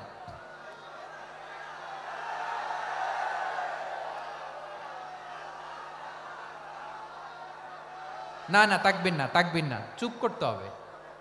What I need you stop, just shut up, চুপ। হ্যাঁ ঠিক আছে, এভাবে। আবু মাহজুরা রাদিয়াল্লাহু তাআলা আনহু কিভাবে মুসলিম হলেন আওয়াজ করে শুনেন। হুনাইনের যুদ্ধ 8ম হিজরি, বিষ্ণু ঈসা ইসলাম হুনাইনের যুদ্ধ শেষে ফিরতেছেন। পথিমধ্যে বেলাল রাদিয়াল্লাহু তাআলা আনহু, এই যে আবার কথা, আই রে আল্লাহ রে, এখানে ধাক্কা ধাক্কি কেন? চলে যাও, পেছনে যাও, পেছনে যাও। কি আজীব তামাশা, যেখানে যায় এখানে ধাক্কা ধাক্কি, মারামারি, গায়ের উপরে কাঁধের উপরে শাউটিং। অনেক গুরুত্বপূর্ণ কথা পয়েন্ট করে নিয়ে আসে যে বলবো, এই শাউট করার কারণে প্রোগ্রামটাই নষ্ট করে দেয়। আসছে আমার ভালোবাসা দেখাইতে, প্রোগ্রামটাই শেষ করে দিয়ে চলে যায়। স্টপ, আবার কথা বল, স্টপ। হুনাইনের যুদ্ধে 8ম হিজরি, কত হিজরি সবাই বলেন না একটু, কত হিজরি? 8ম হিজরিতে হুনাইনের যুদ্ধে রাসূল সাল্লাল্লাহু আলাইহি ওয়াসাল্লাম ফিরে আসতেছেন মদিনায়। পথিমধ্যে বেলাল রাদিয়াল্লাহু তাআলা আনহু আজান দিচ্ছেন। কি দিচ্ছেন? তো পাশে ছিল মুশরিকদের একটা পল্লী, কিছু মুশরিক তরুণ, কিছু অমুসলিম কিশোর, তারা আজানকে ব্যঙ্গ করতেছে। আমাদের বাংলায় মুখ ভেঙ্গানো বলে আর কি। বেলাল রাদিয়াল্লাহু তাআলা আনহু আজান দিচ্ছেন, ওই বাচ্চাগুলো মুশরিক, তো ওরা আজানকে ব্যঙ্গ করতেছে, বিকৃতি করে ওরাও আজান দিচ্ছে। উদ্দেশ্য হচ্ছে আজানকে নিয়ে ঠাট্টা করা। উদ্দেশ্য কি? ঠাট্টা করা। ব্যাপারটা মনে কষ্ট পাওয়ার মতো ব্যাপার না? কিন্তু বিশ্বনবী ওইখানে দেখেন কি খুঁজলেন। বিশ্বনবী খেয়াল করলেন অমুসলিম কিশোরদের মধ্য থেকে একটা কিশোরের গলাটা বড় দরাজ গলা, কণ্ঠটা বড় সুন্দর। খেয়াল করে দেখলেন যে কিছু কিশোর বেলালের আজানকে ব্যঙ্গ করে, বিকৃতি করে, কিন্তু একজনের কণ্ঠ দেখতে পাচ্ছেন না এত দূরে, কিন্তু কণ্ঠটা বড় সুন্দর, দরাজ গলা। বিশ্বনবী সাহাবীদেরকে বললেন, ধরো এগুলারে, ধরো। সবগুলারে ধরে বিশ্বনবী সামনে আনা হলো। ওরা হাঁটু গেড়ে বসলো। বিশ্বনবী বললেন, তোমাদের মধ্যে কে যেন ব্যঙ্গ করে আজান দিচ্ছিল, তার গলাটা বড় উঁচু, গলার বেসটা বড় মজবুত, মেলোডিয়াস, সুমধুর কণ্ঠ। কে? আবু মাহজুরা বলে, আমার বন্ধুরা সবাই আমার দিকে আঙ্গুল দেখায়, আমি পড়ে গেছি বিপদে। রাসূল সাল্লাল্লাহু আলাইহি ওয়াসাল্লাম বাকি অমুসলিম তরুণদেরকে ছেড়ে দিলেন, বললেন তোমরা যাও। এবার আবু মাহজুরারে পাইছে। আবু মাহজুরার চুলের মধ্যে হাত দিলেন বিশ্বনবী, মাথায় হাত দিয়ে বললেন, এবার আজান দাও দেখি। আবু মাহজুরা বলে, আমি তো আজান দিতে জানি না, কারণ আমি তো বেলালেরটা শুইনা দিছি, আমার তো মুখস্থ নাই, আমি তো আজান দিতে জানি না। বিশ্বনবী বললেন, জানো না? তাহলে আসো আমি তোমারে শিখাই দেই। সুবহানাল্লাহ পড়েন। আবু মাহজুরা হাঁটু গেড়ে বসে, বিশ্বনবীর মোবারক হাত আবু মাহজুরার চুলের মধ্যে। বিশ্বনবী আজানের মুআল্লিম আবু মাহজুরাকে বলতেছে, ঠিক আছে তোমারে শিখাই দিচ্ছি, আমি যা যা বলবো আমার সাথে সাথে বলো, পারবা? আবু মাহজুরা বলে, পারবো। বিশ্বনবী আজান দিচ্ছেন মাথায় হাত দিয়ে, আল্লাহু আকবার, আল্লাহু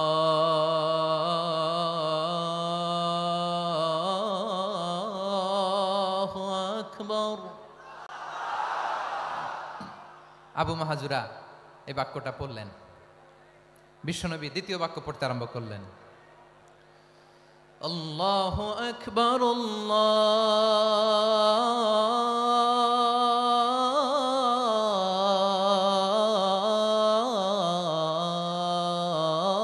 আল্লাহু আকবার। আবু মাহজুরা এই বাক্যটাও বললেন। বিশ্বনবী আবু মাহজুরার মাথার মধ্যে হাত দিয়ে তৃতীয় বাক্য বললেন, আশহাদু আল্লা ইলাহা ইল্লাল্লাহ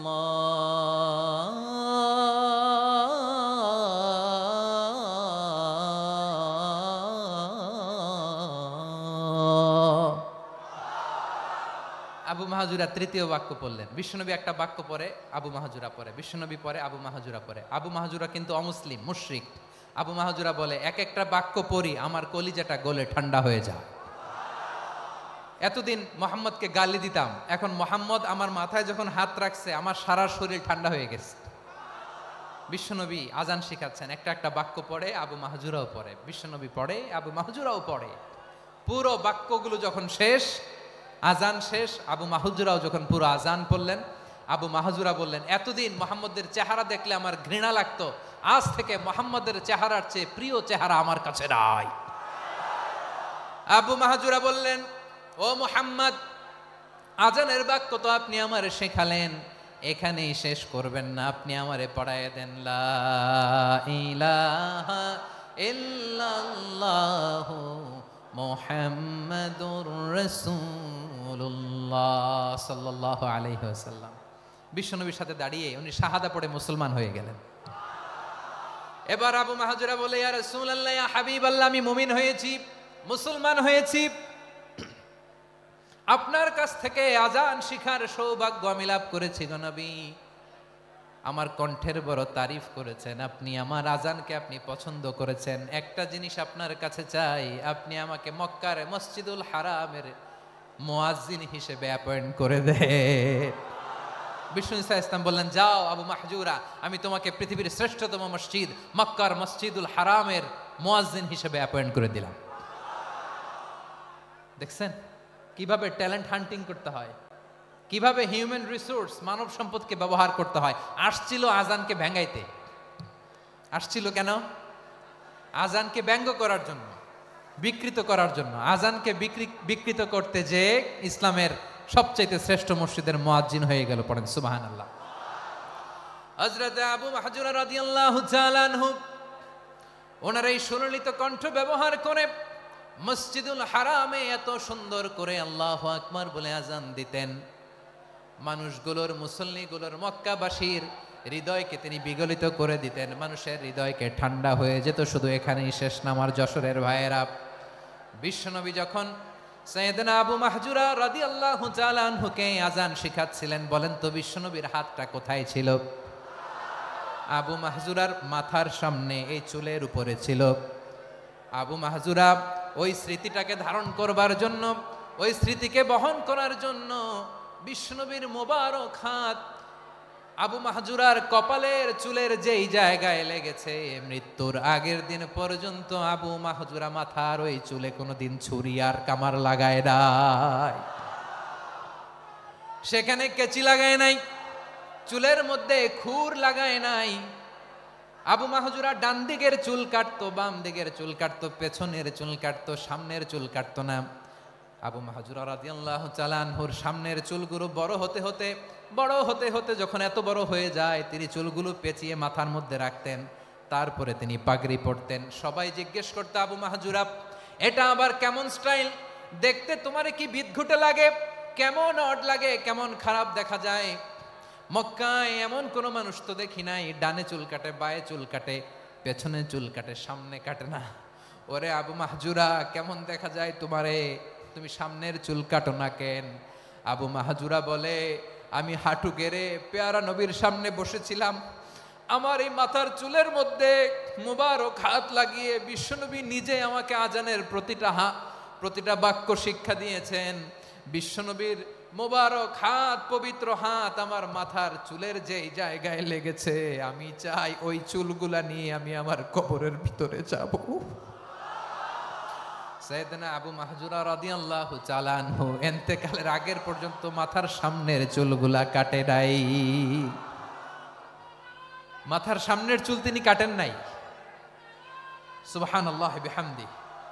কেমন ভালোবাসতেন বিশ্বনবী সাহাবীদেরকে, সাহাবারা কেমন ভালোবাসতেন বিশ্বনবীকে। সামনের চুলগুলো বড় হতে হতে এত বড় ছিল, পেঁচিয়ে রেখে পাগড়ি পরতেন, কাটতেন না। নবীর হাত লেগেছিল। সুবহানাল্লাহ পড়েন।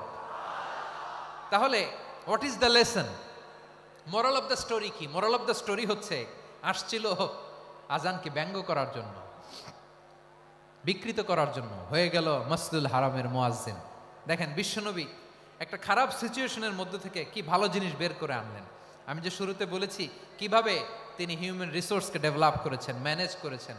তিনি যে চৌকস ট্যালেন্ট হান্টার ছিল দেখেন, সবার মধ্যে থেকে এর বাছাই করে মুয়াজ্জিন বানাই দিয়েছেন। সুবহানাল্লাহ পড়েন। তার মানে এই না সবাইরে ধরে ধরে উনি মুয়াজ্জিন বানাইছেন। যার যেই ট্যালেন্ট আছে তাকে ওই কাজে অ্যাসাইন করেছেন। যার যেই প্রতিভা আছে তার প্রতিভাকে ইসলামের কাজে লাগিয়েছেন। সুবহানাল্লাহ পড়েন। যায়েদ বিন সাবিত রাদিয়াল্লাহু তাআলা আনহু নাম শুনেছেন? যশোর কথা বেরোয় না। যদি জিগায় সালমান খানের নাম শুনছেন, সবাই হাত তুলবে, জি হুজুর শুনছি, মানে সব দেখা শেষ। সালমান খান, আমির খান, অমুক খান, সব খান মুখস্থ, কিন্তু যায়েদ বিন সাবিতের নাম মুখস্থ নাই মুসলমানদের। যেই সাহাবী মাথার সামনের চুল কাটে নাই, মসজিদুল হারামের মুয়াজ্জিন বানাইছেন বিশ্বনবী, ওই সাহাবীর নাম কি? খায়া ফেলাইস, স্লোগানের সাথে খায়া ফেলাইস। আবু মাহজুরা। কি নাম? আবু মাহজুরা আল জুমাহি রাদিয়াল্লাহু তাআলা আনহু। এই নামটা আজকে নিয়ে যাইতে হবে যশোর। আবু মাহজুরা রাদিয়াল্লাহু তাআলা আনহু। 2 নম্বরে বলছিলাম যায়েদ বিন সাবিত রাদিয়াল্লাহু তাআলা আনহু। বিশ্বনবী দেখলেন মদিনার এই আনসারী সাহাবী হাইলি ট্যালেন্টেড, ইন্টেলেকচুয়াল, মেরিটোরিয়াস, জ্ঞানের প্রতি তার আকর্ষণ, মারাত্মক আকর্ষণ। বিশ্বনবী তাকে দায়িত্ব দিলেন, কোরআন যা নাজিল হয় তুমি লিখো, কাতিবুল ওয়াহি বানায় দিলেন। সুবহানাল্লাহ। যায়েদ বিন সাবিতরে আবার আজান শিখান নাই, কারণ তার মধ্যে বিশ্বনবী প্রতিভা দেখেছেন, একাডেমিক প্রতিভা। বিশ্বনবীর একাডেমিক প্রজেক্টগুলো তিনি হ্যান্ডেল করতেন। যায়েদ বিন সাবিত ছিল বিশ্বনবীর ব্যক্তিগত সচিব। কি ছিল? ব্যক্তিগত সচিব। বোঝেন নাই? বিশ্বনবীর ব্যক্তিগত সচিব এবং দোভাষী। ইহুদিরা কিছু লিখে দিলে এটার অর্থ বিশ্বনবীরে বুঝায় দিতেন, আবার ইহুদিদের কাছে কিছু লিখতে হলে তিনি লিখে দিতেন। বিশ্বনবী একদিন বললেন, ইন্নী ওয়াল্লাহি মা আমানু ইয়াহুদা আলা কিতাব। ইহুদিরা যে চিঠি পাঠায় অর্থ তো বুঝি না, আরেক ইহুদি আইনে অর্থ করা লাগে। আবার ইহুদিদের কাছে কিছু লিখে পাঠাইতে চাইলে আমরা তো লিখতে পারি না, ইহুদিরে দিয়ে লেখা লাগে। ওরা যে পয়রা শোনায় লিখে দেয়, আমি ওদের বিশ্বাস করি না, আমার নিজের একজন লোক দরকার। বিশ্বনবী এই যায়েদ বিন সাবিতকে চুজ করলেন ল্যাঙ্গুয়েজের জন্য।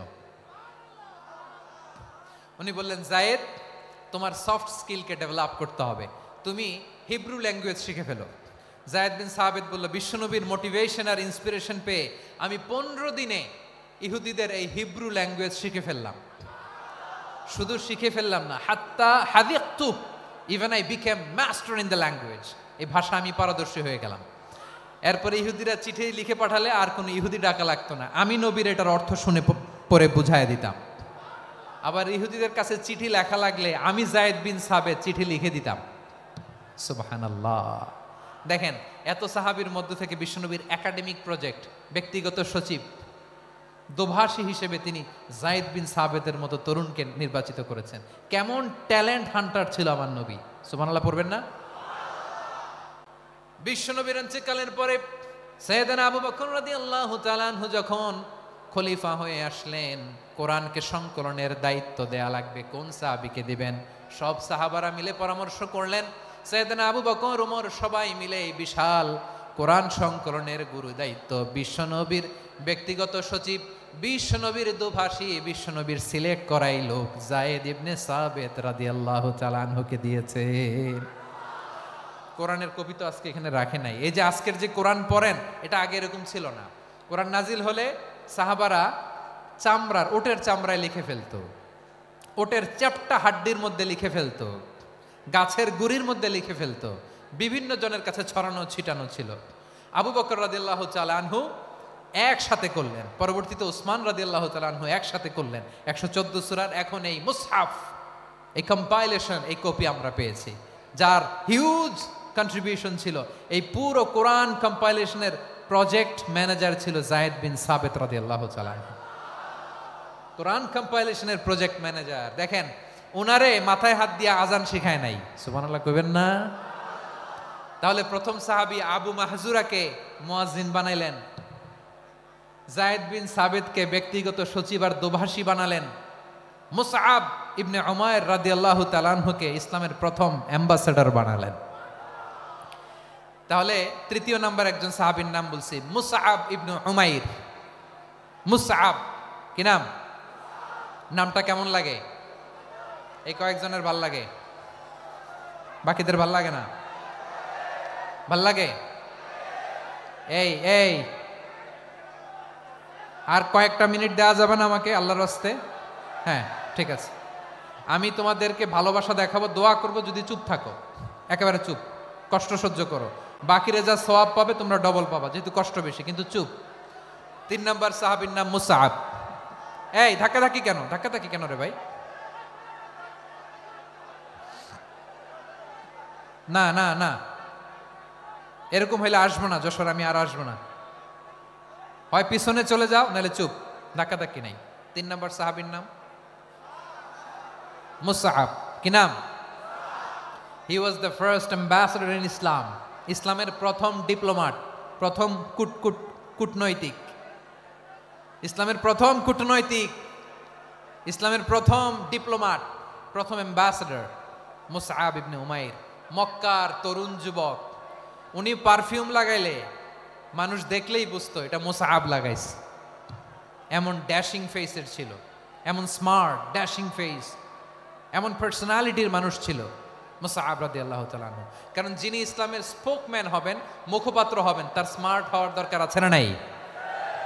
আকাবার প্রথম শপথ যখন হলো, তাদের সাথে বিষ্ণু ঈসা ইসলাম মদিনাতে একজন মুখপাত্র পাঠালেন, ডিপ্লোমাটকে পাঠালেন, অ্যাম্বাসেডর অফ ইসলাম, তিনি হচ্ছেন মুসআব ইবনে উমাইর। পড়েন সুবহানাল্লাহ। বিশ্বনবী দেখলেন সে অনেক স্মার্ট, তার ডেডিকেশন আছে, সিনসিয়ারিটি আছে, এবং মদিনায় যে আউস খাজরাজ গোত্রের নেতাদের সাথে ডিল করতে হবে, ইহুদিদের সাথে ডিল করতে হবে, ওখানে একজন পাক্কা জানু খেলোয়াড়ের দরকার আছে না নাই? মুসআব ইবনে উমাইর রাদিয়াল্লাহু তাআলা আনহু, ওনাকে বিষ্ণু ঈসা ইসলাম চুজ করলেন। এবং বিষ্ণু ঈসা ইসলামের এই চুজিংটা, এই সিলেকশনটা এত সুন্দর ছিল, তিনি মদিনাতে যে বিশ্বনবী আসার আগেই মদিনার জমিনকে তিনি উর্বর করে ফেলছেন। প্রতিটা ঘরে ঘরে কালিমার দাওয়াত তিনি পৌঁছায় দিয়েছেন। জুমার বিধান নাজিল হয়েছে, কিন্তু মক্কায় পরিবেশ নাই জুমা পালনের। বিষ্ণু ঈসা ইসলাম একজনকে দিয়ে খবর পাঠালেন, যাও মদিনায় মুসাবকে যে বলো, মুসাব তো আমার শিক্ষক, আমার স্পোকম্যান, মদিনাতে যেন তারা জুমা কায়েম করে।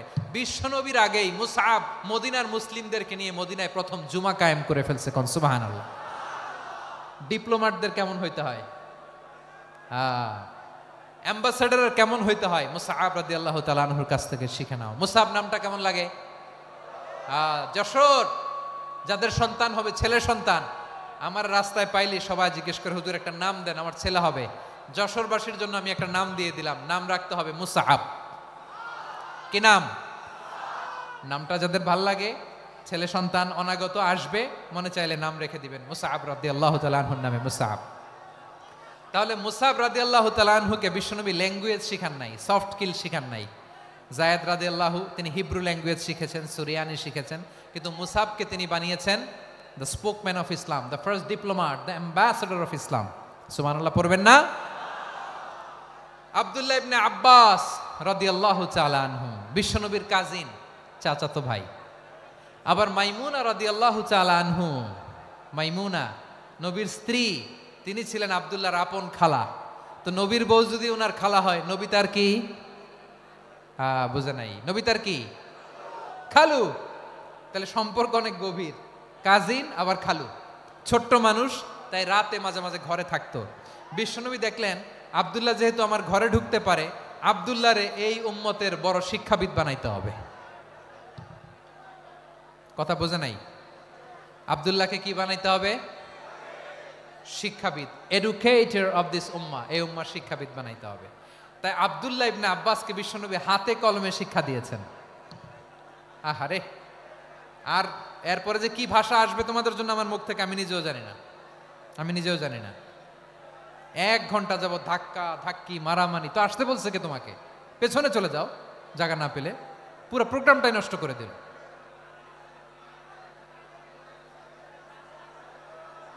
জি, আমার দিকে তাকান, আমি শেষ করে দিচ্ছি। হবে না, ইন্টেলেকচুয়াল আলোচনা এখানে হবে না, আমি বুঝতে পারছি, আমি শেষ করে দিচ্ছি।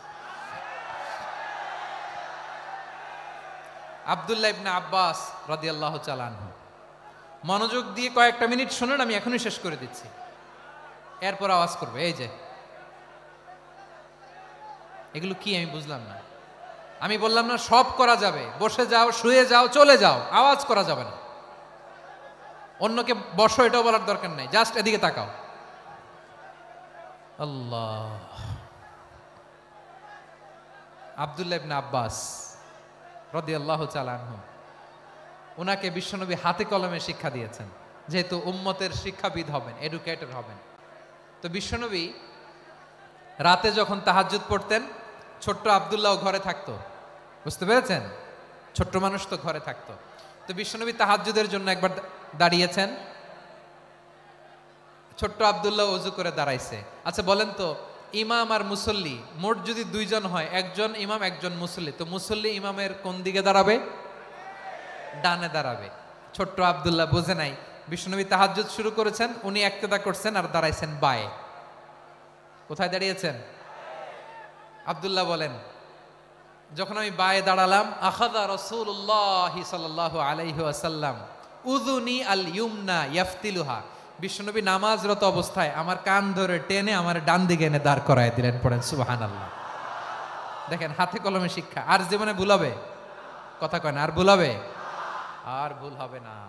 এভাবে বিশ্বনবীর অনেক সঙ্গ পেয়েছেন, সফর করেছেন, একই বাহনে বসেছেন, এক বাহনে বসে লম্বা নাসিহত করেছেন, বলেছেন ইয়া গোলাম ইহফাজিল্লাহ ইয়াহফাজকা ইহফাজিল্লাহ তাজিদহু তুজাহাক ইযা সাআলতা ফাসআলিল্লাহ ওয়া ইযা ইসতাআনতা ফাসতাইন বিল্লাহ।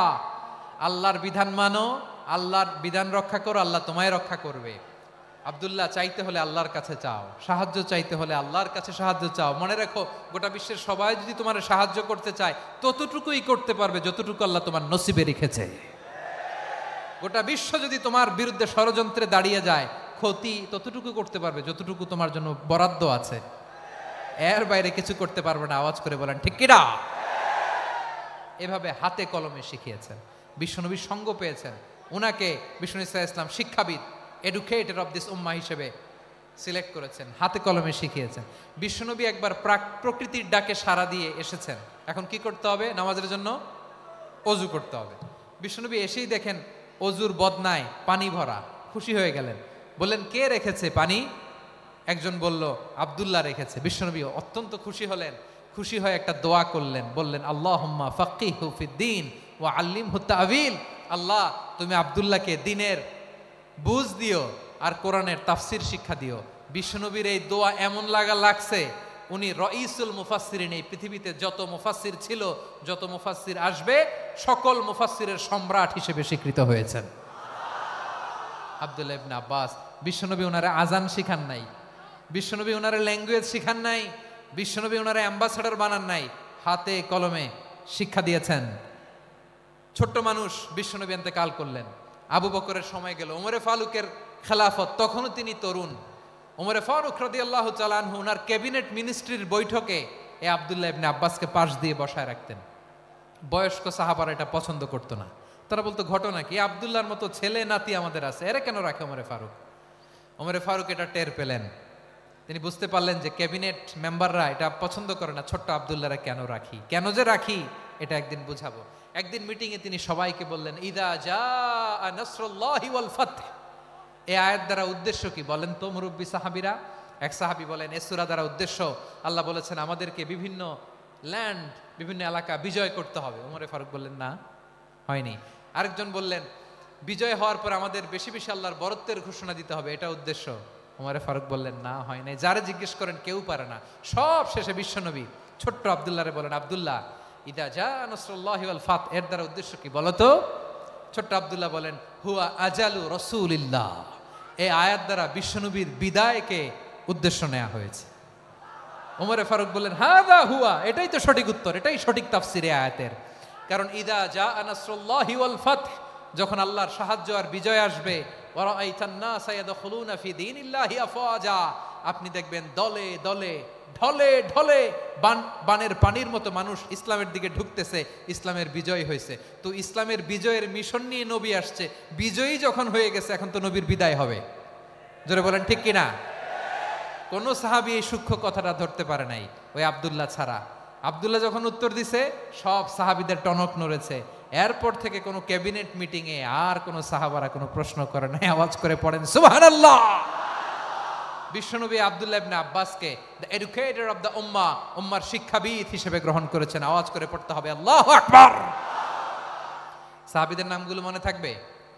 1 নম্বরে আবু মাহজুরা, মুয়াজ্জিন বানাইছেন। যায়েদ ইবনে সাবিত, দোভাষী, ট্রান্সলেটর অফ প্রফেট, এবং তিনি ছিলেন বিশ্বনবীর ব্যক্তিগত সচিব। মুসআব ইবনে উমাইর, the first ambassador and diplomat of Islam. আব্দুল্লাহ ইবনে আব্বাস, এই উম্মার সবচেয়ে বড় এডুকেটর, শিক্ষাবিদ। আরেকজন ছিল আব্দুল্লাহ ইবনে মাসউদ রাদিয়াল্লাহু তাআলা আনহু। 2 আব্দুল্লাহ, আব্বাস গেল, আরেকজন হচ্ছে মাসউদ। মক্কার তরুণ, ছাগল পালতো মুশরিকের বিশ্বনবী আর আবু বকর রাদিয়াল্লাহু তাআলা আনহু একবার গেলেন, যে দেখে এই তরুণ দাঁড়ায় আছে। বিশ্বনবী বলেন, আমি খুব ক্ষুধার্ত, তোমার কাছে কি দুধ আছে ছাগলের? আব্দুল্লাহ ইবনে মাসউদ বলে, আছে। ওয়ালাকিন আনা মুতামান, কিন্তু যে দুধ আছে এটা আমানতের, আমি দিতে পারবো না। বিশ্বনবী এইটা শুনেই তারা টার্গেট করে ফেলছে। আনা মুতামান, দুধ আছে কিন্তু এটা আমার মালিকের, আমি তো দরদ দেখাই, আমার মালিকের দুধ আপনি পথিক, আপনারে দিতে পারি না। বিশ্বনবী টার্গেট করে ফেলছেন, এরে আমার কাজে লাগাইতে হবে। বিশ্বনবী বললেন, আচ্ছা ঠিক আছে, দুধ দিও না, কিন্তু এমন ছাগি আছে কিনা যেই ছাগির সাথে কোনো ছাগলের মিলন হয় নাই, তার ওলানে দুধও আসে নাই, বাচ্চাও নাই, এরকম ছাগির থেকে যদি আমি দুধ খাই তাহলে তো সমস্যা নাই। বলতেছে, এরকম ছাগির থেকে দুধ খাইলে সমস্যা নাই, কারণ এরকম ছাগির ওলান থেকে দুধ আসবেও না। বলতেছে, ঠিক আছে, এরকম একটা ছাগি নিয়ে আসো। নিয়ে আসা হলো। বিশ্বনবী বিসমিল্লাহ বলে ওই ছাগির ওলানে হাত দিলেন। হাত দিতে দেরি, পুরো ওলানটা দুধে ভরে যেতে দেরি হয় না। বিশ্বনবী আর আবু বকর রাদিয়াল্লাহু তাআলা আনহু দহন করে পেট ভরে খেলেন। এই দৃশ্য আব্দুল্লাহ ইবনে মাসউদের হৃদয়ে দাগ কাটলো। এই মুজিজা দেখে তিনি বললেন, আশহাদু আল্লা ইলাহা ইল্লাল্লাহ ওয়া আশহাদু আন্না মুহাম্মাদুর রাসূলুল্লাহ। তিনি ষষ্ঠ মুসলিম ছিলেন, 6 নম্বর মুসলমান। ওনাকে টার্গেট করে বিশ্বনবী দেখলেন এমন ইন্টেলেকচুয়াল ব্রেন, উনি সূক্ষ্ম সূক্ষ্ম জিনিস বুঝে বেশি, ফিকহি জ্ঞান ওনার মধ্যে বেশি। বিশ্বনবী ওনাকে কোরআনের জ্ঞান শিক্ষা দিতে লাগলেন। উনি বিশ্বনবী সবার কাছে কোরআন শোনায়, কিন্তু বিশ্বনবী নিজে আব্দুল্লাহ ইবনে মাসউদের কাছ থেকে কোরআন শুনতো। বিশ্বনবী একবার বললেন, ইকরা আলাইয়া ইয়া মাসউদ। ইবনে মাসউদ, একবার শোনাও তো কোরআন দেখি। আব্দুল্লাহ ইবনে মাসউদ বলে, আকরাউ আলাইকা ওয়া আলাইকা উনজিল। নবী, আপনার উপর কোরআন নাজিল হয় আর আমি আপনার সামনে কোরআন পড়ব। বিশ্বনবী বললেন, ইন্নী উহিব্বু আন আসমাআহু মিন গায়রি। আমি নিজে পড়তে যেমনি ভালোবাসি, অন্যে পড়ুক আমি শুনবো, এটাও আমি ভালোবাসি। সূরা নিসা তিনি তেলাওয়াত করে শুনিয়েছেন। এমন সূক্ষ্ম সূক্ষ্ম বিষয় বিশ্বনবী উনাকে ধরিয়ে দিয়েছেন। উনি হয়ে গিয়েছেন, আব্দুল্লাহ ইবনে আব্বাস হয়েছেন রাইসুল মুফাসসিরিন, উই হয়ে গিয়েছেন ফাকিহুল উম্মাহ। ওনার চাইতে বড় ফকি এই পৃথিবী আর দেখবে না। চিল্লায় বলেন সুবহানাল্লাহ। উনি বলতেন, ওয়াল্লাহি ওয়াল্লাহি ইল্লাযী লা ইলাহা গায়রু মা উনজিলাত সূরাতুন ইল্লা ওয়া আনা আ'লামু আইনা উনজিলাত ওয়া ফীমা উনজিলাত। বিশ্বনবী এমন ভাবে কোরআনের দার্স আমাকে দিয়েছেন, কোরআনে যত সূরা নাজিল হয়েছে, যেখানে নাজিল হোক না কেন আমি জানি এটা কোথায় নাজিল হয়েছে এবং কোন প্রেক্ষাপটে নাজিল হয়েছে। এমন একটা সূরা নাই যে সূরার কোথায় নাজিল হয়েছে আমি মাসুদের জানা নাই, কোন প্রেক্ষাপটে নাজিল হয়েছে আমার জানা নাই। এরকম ঘটবে না। চিল্লায় বলেন আল্লাহু আকবার। এই আব্দুল্লাহ ইবনে মাসউদ রাদিয়াল্লাহু তাআলা আনহু ওমর ফারুকের সময় কুফার চিফ জাস্টিস ছিলেন। কুফা নগরীর চিফ জাস্টিস। চিফ জাস্টিস বুঝেন নাই? বিচারপতি। কি ছিলেন? সবাই বলে নাই, কি ছিলেন? বিচারপতি ছিলেন। এবং ওনার যে ফিকহি জ্ঞানের ধারা, এটাই আলকামা, ইব্রাহিম আন-নাখাই, হাম্মাদ ইবনে সুলাইমান হয়ে ইমাম আবু হানিফা পর্যন্ত পৌঁছেছে। এবং ওনার ফিকহি জ্ঞানের ধারাই হানাফি মাযহাবে অ্যাকসেপ্ট হয়েছে। আজও এগুলো হানাফি মাযহাবে চর্চিত হয়। হানাফি মাযহাবের সব ফিক আব্দুল্লাহ ইবনে মাসউদের ফিকহি জ্ঞানের ধারা থেকে নেওয়া হয়েছে। চিল্লায় পড়েন সুবহানাল্লাহ। তাহলে উনাকে বিশ্বনবী বানিয়েছেন জুরিস্ট, আইনবিদ, ফকিহ। উনারে আজান শিখান নাই। হিউম্যান রিসোর্স ডেভেলপমেন্ট কিভাবে করবেন, মানব সম্পদের উন্নয়ন কিভাবে করতে হয়, কিভাবে যার যেখানে প্রতিভা কাজে লাগাতে হয় উনি দেখিয়েছেন। সুবহানাল্লাহ পড়বেন না? খালিদ বিন ওয়ালিদ নাম শুনছেন? কে কে শোনেন নাই হাত তোলেন। কি ছিলেন? বীর যোদ্ধা ছিলেন খালিদ বিন ওয়ালিদ। কিন্তু তিনি ইসলাম ধর্ম গ্রহণ করেছেন অনেক দেরিতে, 8ম হিজরিতে। তার মানে 8ম হিজরির আগে উনি মুশরিকদের পক্ষে লড়াই করেছেন। ওনার হাতে কত মুসলিম সাহাবী যে নিহত হয়েছে হিসাব নাই। বিশ্বনবী টার্গেট করে রাখছে, তুমি আমাদের মুসলিমদের এত ক্ষতি করলা, তুমি যখন মুসলমান হবা তোমার দিয়ে আমি এমন কাম করামু যে এটা আর কেউ করতে পারবে না। সুবহানাল্লাহ নাই? যশোর ক্লান্ত হয়ে গেছে।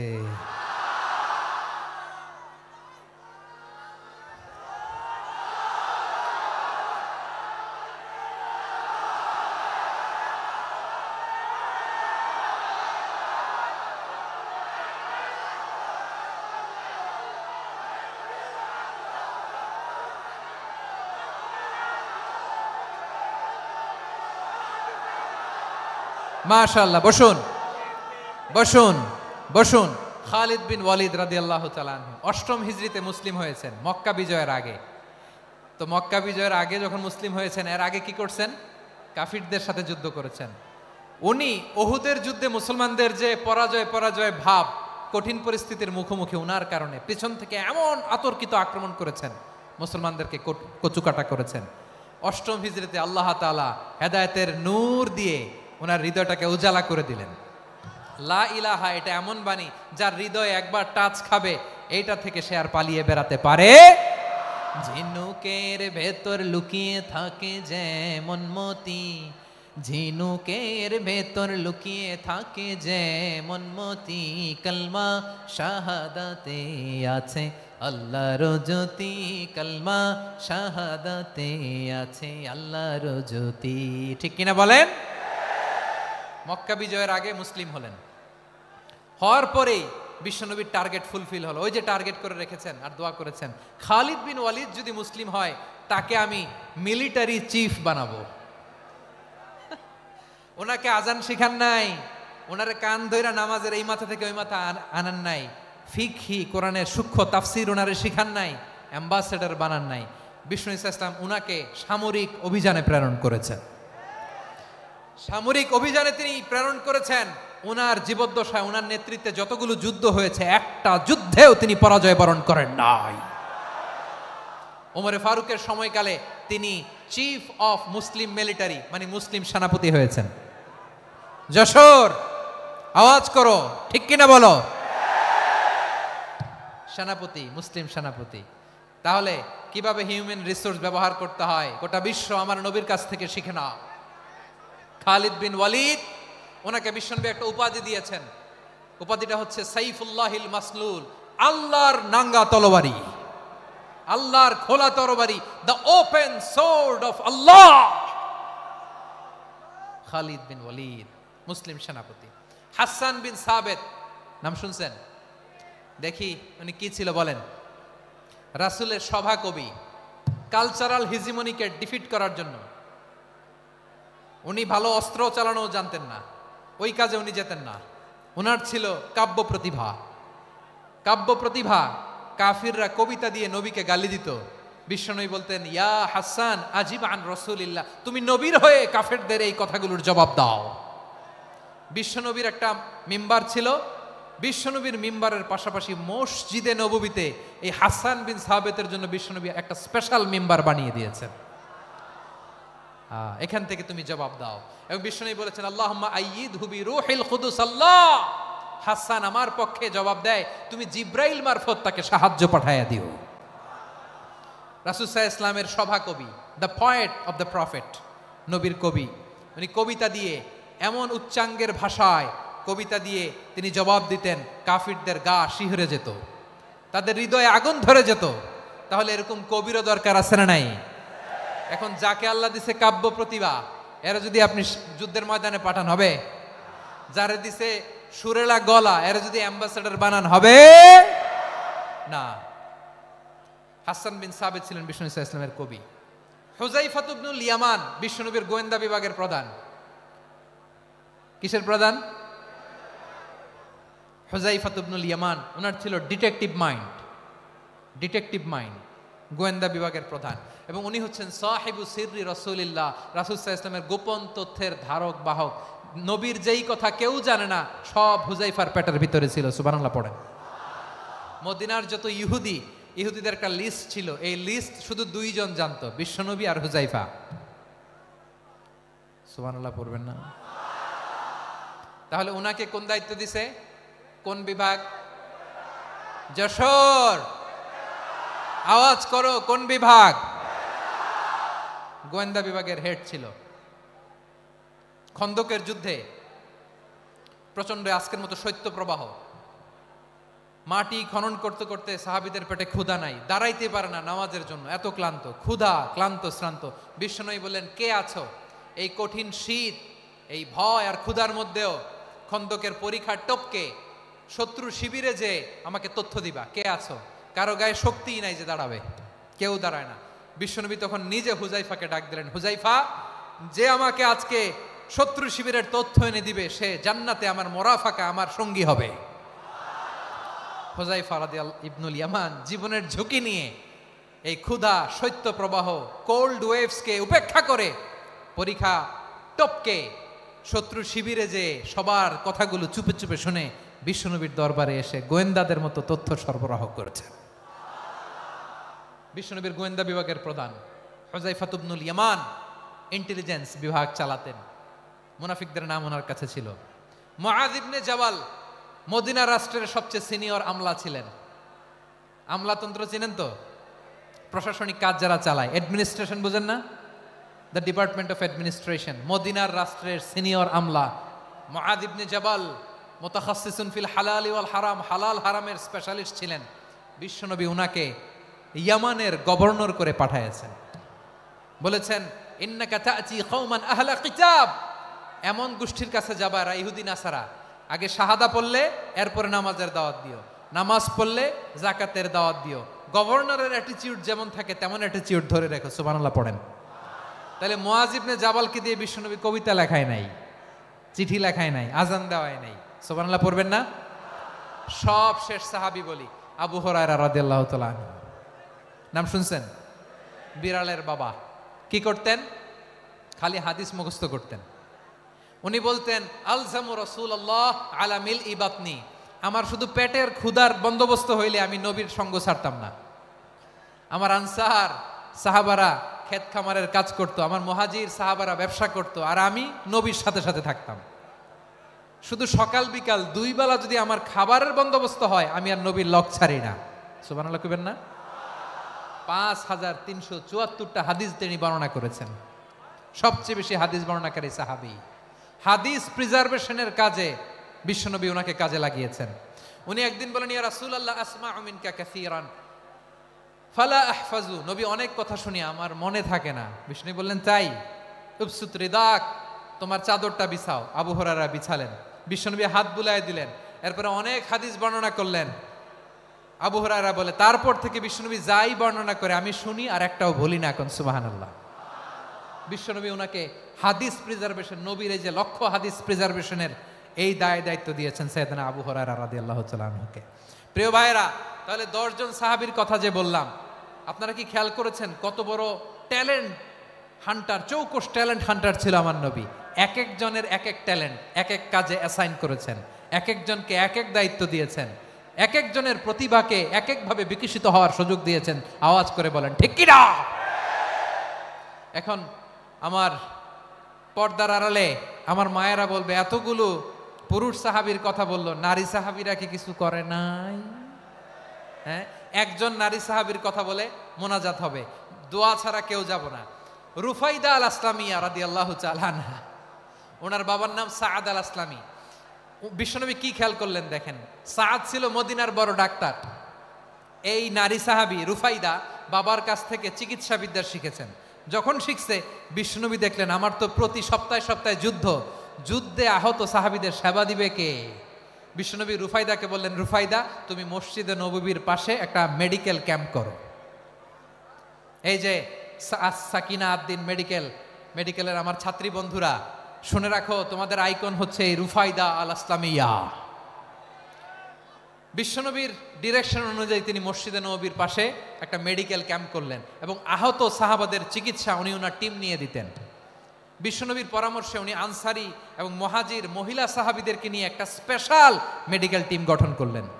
খায়বার যুদ্ধে 7ম হিজরিতে যখন বিশ্বনবী যায়, উনি ওনার টিম নিয়ে আসলেন, বললেন, ইয়া রাসূলুল্লাহ আমরা তো তলোয়ার চালাতে পারি না, আমরা তো তীর মারতে পারি না, আপনি যদি অনুমতি দেন খায়বার অভিযানে আমি আমার টিম নিয়ে মেডিকেল টিমের সেবাটা সার্ভিসটা দিতে চাই। পড়েন সুবহানাল্লাহ। বিশ্বনবী অনুমতি দিলেন, যোদ্ধা সাহাবীদের সাথে রুফাইদা আল আসলামিয়া উনিও মেডিকেল টিম নিয়ে অগ্রসর হলেন। খায়বারের প্রতিটা আহত ইনজুর্ড সাহাবী যারা ইনজুরি শিকার হয়েছেন সবাই রুফাইদা আল আসলামিয়ার এই মেডিকেল ক্যাম্প থেকে চিকিৎসা সহায়তা পেয়েছেন। সুবহানাল্লাহ পড়েন। দেখেন কিভাবে বিশ্বনবী ট্যালেন্ট বাছাই করতেন।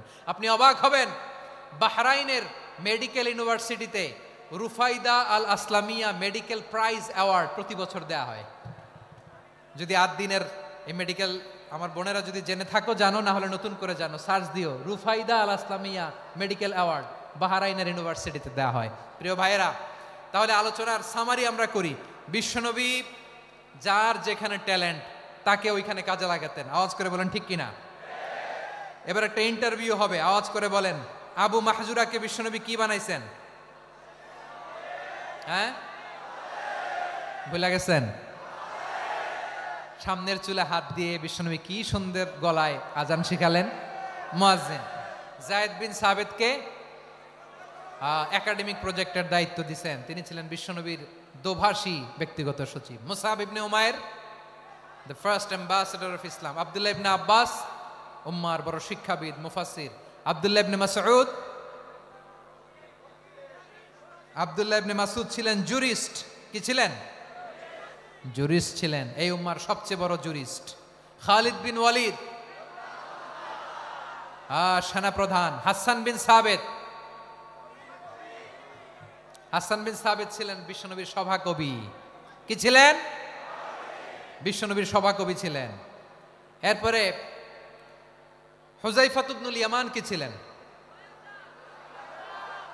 গোয়েন্দা বিভাগের প্রধান। মুআয ইবনে জাবাল কি ছিলেন? সিনিয়র আমলা, ইয়ামানের গভর্নর। আবু হুরায়রা রাদিয়াল্লাহু তাআলা আনহু হাদিস প্রিজার্ভেশনের কাজ করেছেন। আর আমাদের রুফাইদা আল আসলামিয়া রাদিয়াল্লাহু তাআলা আনহা কি ছিলেন?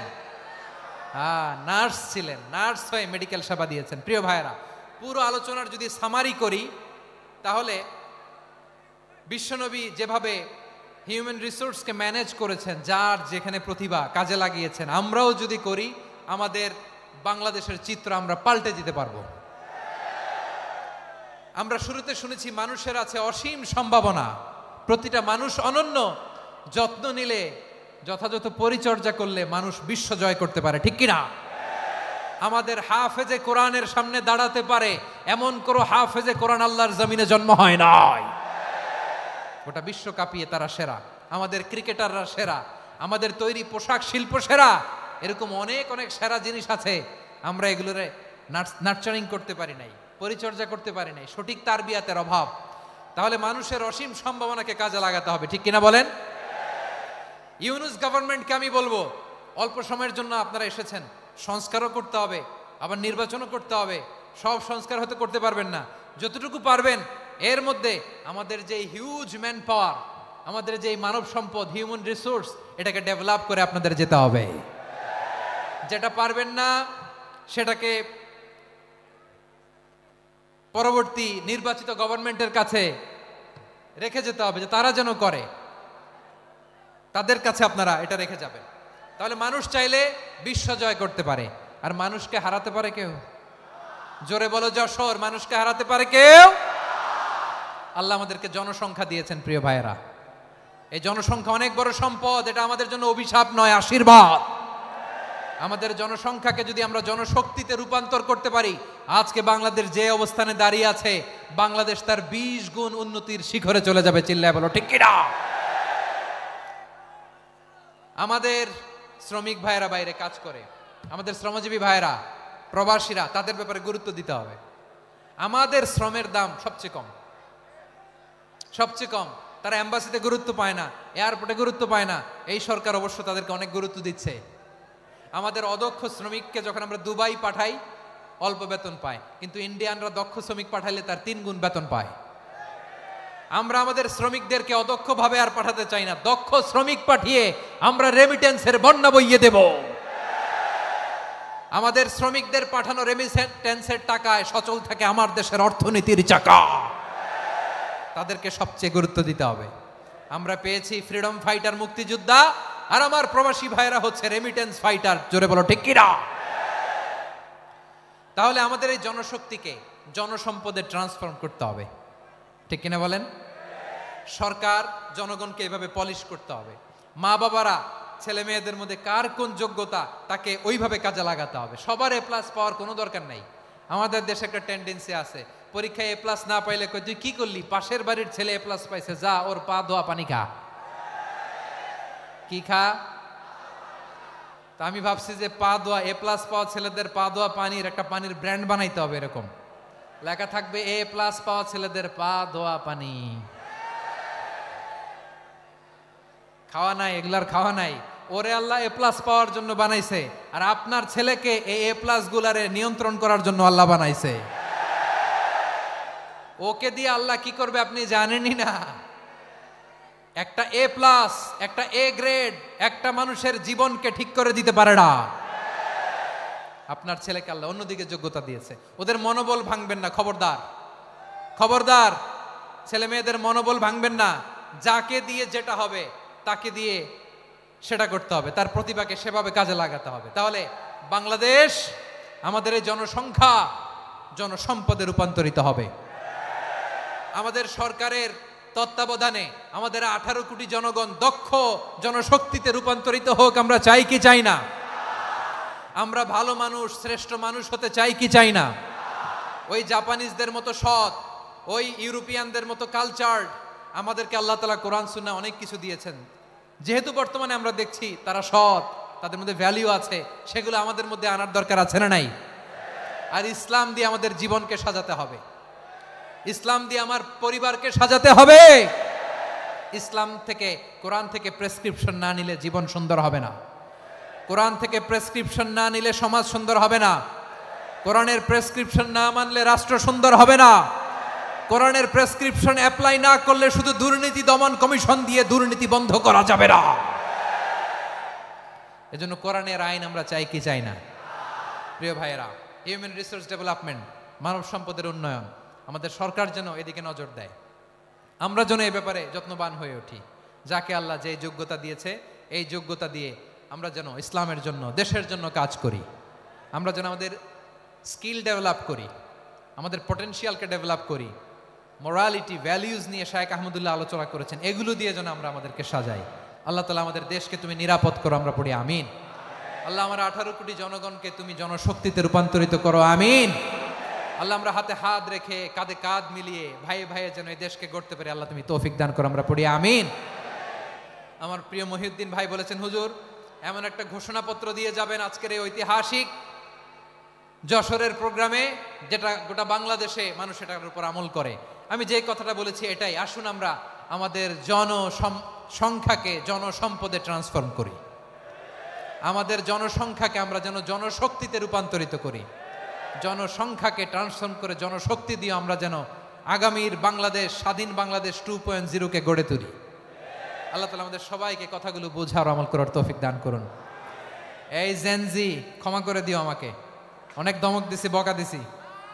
আল্লাহ তোমাদেরকে করুক, কবুল করুক, যশোরবাসীকে কবুল করুক, আদ দিনকে কবুল করুক, এই মেডিকেল কলেজকে কবুল করুক, ইসলামের জন্য বাদ ভাঙা এই জোয়ার এবং উচ্ছ্বাসকে আল্লাহ তাআলা কবুল করুক। হাযা মা ইনদি ওয়াল ইলমু ইনদাল্লাহ আলাইহি তাওয়াক্কালতু ওয়া ইলাইহি উনীব। সুবহানাকাল্লাহুম্মা ওয়া বিহামদিকা আশহাদু আল্লা ইলাহা ইল্লা আনতা আস্তাগফিরুকা ওয়া আতুবু ইলাইক। আল্লাহুম্মা আমিন।